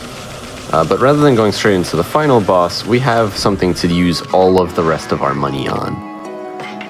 So we've talked a little bit up till this point about the sheer power of exorcism slips, but because we've been pinching our pennies, you haven't gotten to see that much. Well, hold on to your calculators, because we're about to do some counting. Yeah. This is a pretty long final boss fight. Has 5 separate phases. So to start off this first phase, we're going to immediately use 1, 2, 3, 4, 5 exorcism slips. Because all of Yami's phases are not invulnerable in the slightest to exorcism slips. Yeah, shoutouts to the best music in the game, by the way. The theme of this fight is, at the beginning in the cutscene that we just skipped, Yami steals all of your brush techniques. So you start with none, and then you have to retrieve them by literally beating them out of Yami. And normally this would be quite difficult, right? Because you're weak without all your techniques. But obviously, Yami was smart enough to take our brush techniques, but not to take our actual anti-demonic explosives. So he's getting a bit of a thrashing. We can do quite a lot. We can do quite a lot with just exorcism slips. Now, we do still have to use techniques at certain times on Yami to progress the fight. But for the most part, for damage, we're relying very heavily on the exorcism slips. Yeah. And then we can't, unfortunately, just drill through each phase with exorcism slips. We do have to get every technique in the proper order, regardless of whether we need them or not. And for each technique, we have to do at least some damage from the last technique, even if we've reached the damage threshold to unlock it. So we try to use a bunch of exorcism slips at the start of each phase, and then 1 for every technique after that. And each technique is a little different, or each phase is a little different. This second phase here is actually vulnerable to direct attacks. It just doesn't do much damage. But by doing as many attacks as possible, we can actually save 1 exorcism slip across the whole phase. And also, in case we don't have Godhood, we can build up Godhood during this phase. Godhood is useful mainly because it makes the final phase very slightly safer. It's not exactly terribly unsafe if we don't have it, but yeah. So at this point we have a lottery machine. So this is I do need to get very lucky here, and luckily I did. Managed to get all 3 blue orbs. At the start of this phase, using, I think, 5 exorcism slips. Yep. We call that rigging the slots, because slot machines, much like all gambling devices, are very vulnerable to explosives.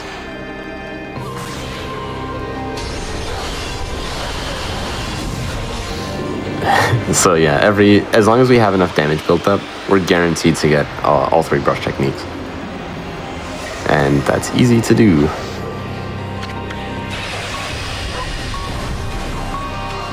I guess we get to have a blinky Yami fight. I took fire damage, and I didn't realize it until the cutscene just showed me on fire. Yeah, so if it wasn't obvious already, we've been trying to talk over it, but this fight is a bit of an auto-scroller, mainly because we have to wait for all of Yami's animations and wait for the animation of getting each brush technique back. So our abilities to speed up this fight are a little limited. Since we have some time, as we do during all auto-scrollers, I think we'd like to take this time to thank a lot of the people involved in helping make this happen. Of course, we'd like to thank GDQ for having us on for this show. Of course. I'd also like to thank a lot of the people in the Okami speedrunning Discord community. I keep saying Discord. It's just a force of habit. Obviously, we have a great community around the game, not just speedrunners, but also a lot of people who have found glitches, a lot of people who are just in the chat giving their support, or sometimes even giving ideas for glitches. It's it's surprising how many things have been found just because one of us was, you know, hanging out after a run, asking for ideas from chat, and then trying things out. A more successful strategy than you might imagine. So in particular, I'd like to thank a lot of the people watching this right now. Eternal Darkness, Astral, Davey, Firestar. I'd like to thank some of the people who couldn't be here to watch, like Kinnan, like Moon Girl, like Sinri, like Skyryan, like Cookie, previous runner, like Krino, another previous runner. Lego, anyone you would like to thank as we completely shred through the final phase? Yeah, I think I'm good. I think you mentioned all the important names. Yeah, and I'm sure there's more that I forgot. That is time. Yes, so we do generally time this category by in-game time, and that is a very good time there to see. Yes. 3:48. That is a world record by a little under 2 minutes. Which is pretty good. Wait, just now? Yep, Yes. this run. Oh my god. That's amazing. Great job. This category isn't necessarily super competitive, but I did actually get a PB just a couple days ago. So being able to beat that is pretty nice. Yeah. That's gonna be one for the highlights. But yeah, that was incredible. Thank you all so much for watching. We are actually going to get into a short glitch showcase if you want to stick around. It's like the after party, so you'll want to stick around. All right, yeah, I guess that's it for this. So I'll switch over to that. A couple cool but useless glitches that are still really neat results from all of the glitch hunting we've put together as a community. So I switched my profile here just to switch to a different set of saves that I have that is going to be more convenient for this. Yeah, one nice quality of life thing about speedrunning this game, every version has 30 saves, and in most versions of the game you can get more saves just by switching your profile. Doesn't mean you have to remake the more saves from scratch, but it is a very nice way of organizing things if you, for example, run multiple categories. Yeah. So I have one for all brushes. These are my any % saves, and I also have one for New Game Plus. But so let's show off a couple glitches. So the first one I want to show here is a pretty simple one. I'm first going to get down to 1 ink, and then I'm going to hop in this curse zone, and I'm just going to hang out here a little bit. Fun little curse zone. Yes. And then I am now at less than 1 ink, and the game actually still lets you use the brush at less than 1 ink. Which wouldn't really be that big of a deal. If I drew something, it would just exist and nothing would happen. But as it turns out, the pot up here in the upper right-hand corner is meant to tell you when you're going to run out of ink. And when it actually uses your current ink pots to do that. And so it actually can't run out of ink if you have less than 1 ink pot. I was gonna ask. So I can actually keep drawing here, not quite forever, but I can draw here for quite a long time. I stopped drawing with the fast brush. Yes. I should have been kicked out of the brush quite a long time ago. And if I keep drawing with the fast brush, the game will just crash. Oh, I kept drawing for too long. Well, all right, I have to boot up saves again. That's okay.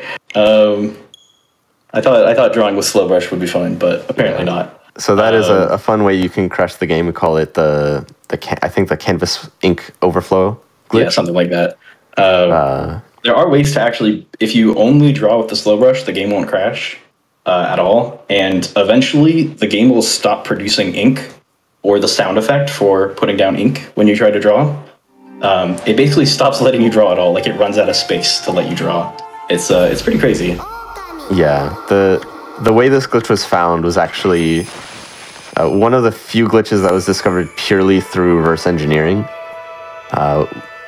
Basically, I was investigating the way the ink mechanics work, how the values are stored. And I realized there was an edge case that I thought wasn't checked for, and it turns out I was right. So it's very rare. There are only a couple ways you can actually get under 1 ink pot with that while the game still lets you use the brush. And that's mainly just because in most cases, if you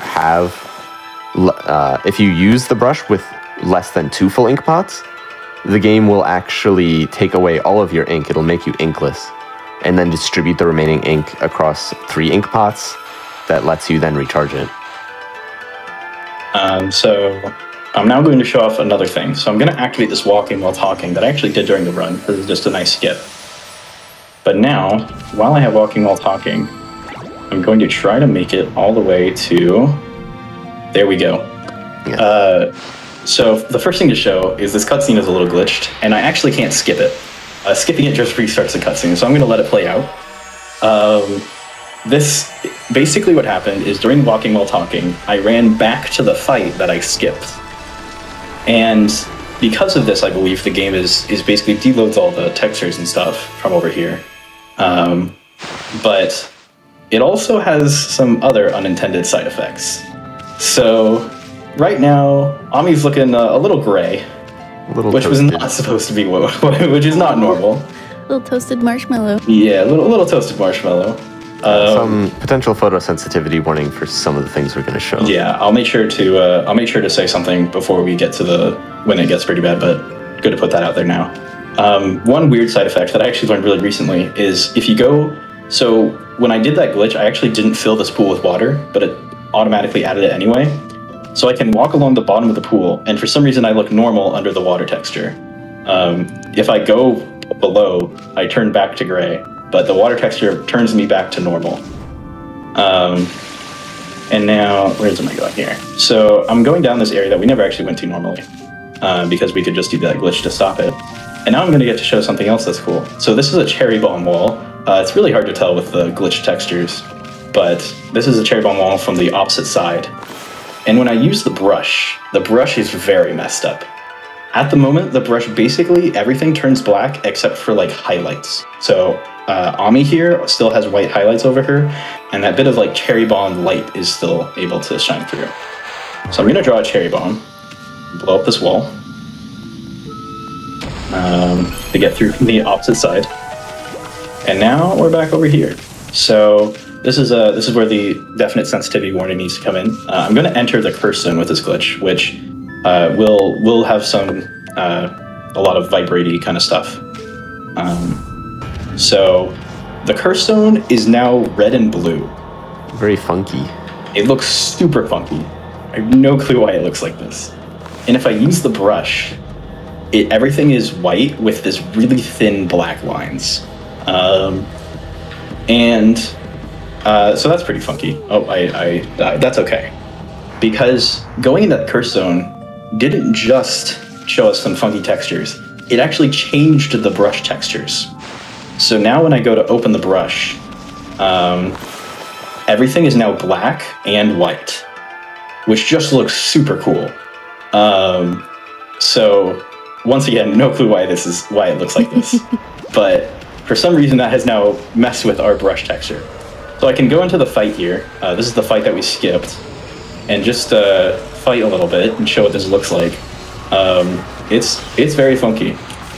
Obviously, the game not really liking this. I'm trying to think what else there's to show with this. Go to the bell tower. Yeah. So the cursed zone texture is definitely pretty funny. I don't want to go in there again, just to make sure everyone's okay. There is one fun thing to do here, which is just I think Orin made like a GIF of this a long time ago, but with the brush rotating around the bell looks super cool here. Those flashes I'm not sure what causes them. If I let go of the brush there, it'll flash red on the screen, which is really weird. I have no clue what causes that. Actually, I am going to the curse zone again for a brief moment here. I'm going to do the dojo clip. It might take me a couple tries. Oh, no, there we go. And I'm going to try to do dojo clip without the dojo there. And this will show, first of all, something that's kind of sad, which is that the dojo actually isn't here. I'm just in an empty box. There's nothing to see here. We don't need to see the dojo to believe it. Yeah, exactly. But what this does do is gives us a nice background for Ami, because while we were looking at other things with the brush, we didn't necessarily look at Ami with the brush on, who, in my opinion, just looks super cool. Like, Yeah, Dark I love how Ami. this looks. Yeah, dark Ami, evil Ami. I especially love like the shadow turning white. I don't know. I just love how this looks. That's so cool. That's wallpaper material. Yeah, exactly. So but that's it for this glitch. That's all the visual things I know about that aren't like just painful for the eyes. If you get damaged while in that state, it's really bad. But I'm not going to do that because it would just look annoying. Sure. Yeah. So now I'm going to do another funky glitch. Also, fun fact, if you activate that glitch and then leave the map, it deactivates it, and then you can progress normally. But it can also cause crashes if you do certain things. Not the most stable trick. Yeah, yeah. But we definitely want to avoid that. It's just meant for fun. It's not the only point of it is for, having some fun looking textures. So at the moment, I'm in Pseudo Ruins. And I'm here because there's a trick we can do here. In the run, normally when you come in here, there's 3 gates. In this file, I've just already destroyed those gates. So after you destroy those gates, you're meant to draw a sun in the sky up there, and that'll grow these mushrooms right over there. But after you draw those mushrooms, the game will finally show you some pots that have actually been up here this whole time. And these pots cannot be destroyed through Power Slash, which is a little bit annoying. But luckily, they can be destroyed with Fire Burst. Now, you couldn't see anything happen there. I did a brush adventure to destroy all the pots before they're shown. But when I draw the sun in the sky... Lego, how did you get Fire Burst here? How did I get Fire Burst here? That was because I did a skip on this file that allowed me to get double jump and Fire Burst and other stuff by getting across the Agata River without defeating the Spider Queen. Right, doing the minigame. Doing this trick in this way requires doing another skip that we didn't show. But you can actually do the same thing with Cherry Bomb instead. It's just a lot slower because you have to do each pot individually and they're all invisible. Yeah. So now I'm going to try to leave. But what that skip we just did do is it stored a cutscene. And by triggering another cutscene, that cutscene plays. And now we have Walking While Talking. Walking While Talking, to be frank, doesn't do a whole lot for you in this game. At least right off the bat. We can bring this text with us wherever we go. But it doesn't necessarily do a whole lot on its own. Right now, the text has just gone through to a prompt. And this prompt is actually asking me if I want to leave Suda. And if I say yes, I can actually just leave Suda from anywhere in the dungeon. The game will just say, all right, you're out of here. So I want to do that at a really specific time. What I'm going to do here is I'm going to get this constellation. I'm going to say yes to that prompt. And then when the game tries to switch cutscenes, it plays that cutscene and takes me through the loading zone. And I'm kicked out to Agata Forest. But if you look around, Agata Forest doesn't look quite right. It's kind of missing, like, all the trees. There's supposed to be some deer by the front here. There's, like, chests and stuff. There's tons of stuff that's supposed to be here, and it's all gone. But there's a much more interesting side effect of this glitch, is that my height can't change. I am stuck at the exact same height. So if I try to just walk forward, I don't walk down the slope, I just walk forward. And until I'm in midair, which is obviously very funky. And we also have no clip. Yes, we also have no clip. So if I walk through here, you can see I just kind of go straight through the floor. And if I go through here, I can just walk through any wall. So that's some fun stuff. I'm not going to get closer here, but if I can line up the camera, you can see that that's Susanoo over there T-posing. Not all, but a lot of NPCs just T-pose in this state. So the state I'm in right now, we call it just height lock no clip. And it doesn't really have much use. Because one, it's very hard to set up, and two, it's just, you're restricted in a lot of ways. But there are some fun things to do with it. Another fun thing I can do is that right now I'm in inner cam. Well, I guess I should mention one other thing. I can't actually control the camera very much right now. I can't just turn the camera around. The only way I can change the camera is when I move around, the camera will follow me. And if I turn around, I can use the R3 button to swing the camera around. But I cannot directly move the camera. If I try to switch to the outer cam, which is like the far away one, the camera just freezes. And instead, it for some reason just gets locked in place. If I try to go to the first-person camera, Ami just disappears. Disappears from reality. Her shadow's still there, and she can pop back in afterwards. But while in there, she's just gone. I actually haven't seen that before. Yeah, it's pretty fun. It's actually just a side effect of when you go into first person, the game makes Ami go invisible so that she's not blocking your view. But it's pretty funny when the camera can't actually move into Ami. Now, I don't have any good way to go down. However, I can go up right now. By doing this a lot, I can slowly make my way up the slope by jumping and then instantly air tackling. Basically, air tackling will increase your height pretty nicely. So we got a little bit of height there. I can't really go back down, but that's okay. I don't really want to go back down. If I go in here, we can see that the house just doesn't exist. All the textures down there are gone. And there's a couple of things I want to show with this. So one thing is that I'm not going to do it, but if I go over water, I can't land afterwards. I will be unable to get back into a walking state, and I can only float around really slowly. So I'm going to actually clip out of bounds here with no clip and just fly around. I did a tackle jump there to get a ton of speed. Since rather nicely, we don't have to just float around in the air. If we do the tackle jump, we can keep some speed. Here, the camera gets a little funky with a locked cam. But I'm just going to go all the way over here. Just slipping on through. Yeah, just slipping on through, perfectly normal. This is normal Ami movement. Can just lock the camera sometimes for the fun of it. And now I'm going to land. It's like a cinematic camera in a Grand Theft Auto game. So now I'm going to go get in a fight. Fights, rather nicely, don't crash the game. However, there are some very funny consequences. So the first thing is, I haven't mentioned it yet, I'm invincible and I have infinite ink. So these imps really can't do anything to me. Another thing is that it's not only me, enemies also suffer from height lock no clip. So if I can get this enemy to maybe come over here, you can see that this imp should just be able to walk through the ground. And the fish also, it's supposed to grab me here, but it just misses. There we go. Now the imp's playing in the ground. They can also just leave the fight as well, which can be pretty annoying.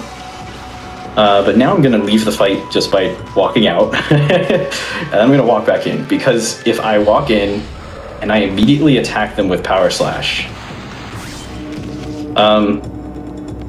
they just, wait, they didn't do it. Why didn't they do it? Wait, what? It worked before when I did it. I'll try it again. So what I'm hoping for is, will it work? No, what the heck? Why is it not working? Maybe I need to be in a different state or something. I don't know, that's very weird. I don't know what was making it work before. I'm hoping to, yeah, I'll give it one more try. Right here, let me try one thing. I'll go over here and I will, here, let me get to a floating state. Maybe that will make this work. Come over here, scroll. Don't make me land. There we go. Let's hope this works. Nope, it doesn't work. Okay, what I wanted to do is that the AI, when I was messing with this before, just froze. Like, it just didn't move. That did not seem to happen this time, which is a little sad. But, oh, I guess I should show one thing, though, which is I should just defeat the enemies to show that the game is still messed up. And if I just defeat them, they're just gonna die. And the animations are gonna be kind of messed up, where there's this freaking huge flower right there. The green imp yen takes forever to spawn. I don't know why. And if I just ends, there's no result screen, there's no nothing. I guess as a final little hurrah, we can say hello to our Demon Fang friend, T-posing with his umbrella on the ground. Do a double jump. Do a double jump? Yeah. Oh, right, yeah. All right, so if I jump, I just float around like... basically, your animations get stuck on their last frame.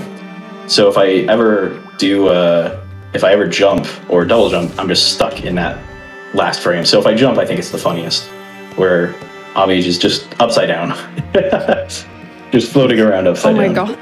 She's relaxing. Yeah. She's just sunbathing. She's like, world record run, no big deal. Just gonna relax now. Just gonna relax. Everybody can chill. Sadly, Karude over here isn't T-posing. I guess at this point, I don't think there's much more to show here. So I'll go over the water just to show that Ume is still moving. But we do have a very nice Kokari T-pose here, if I do say so myself. You know, he's just looking stellar. He's exerting his power over the fish. This is him exerting his power over the Whopper.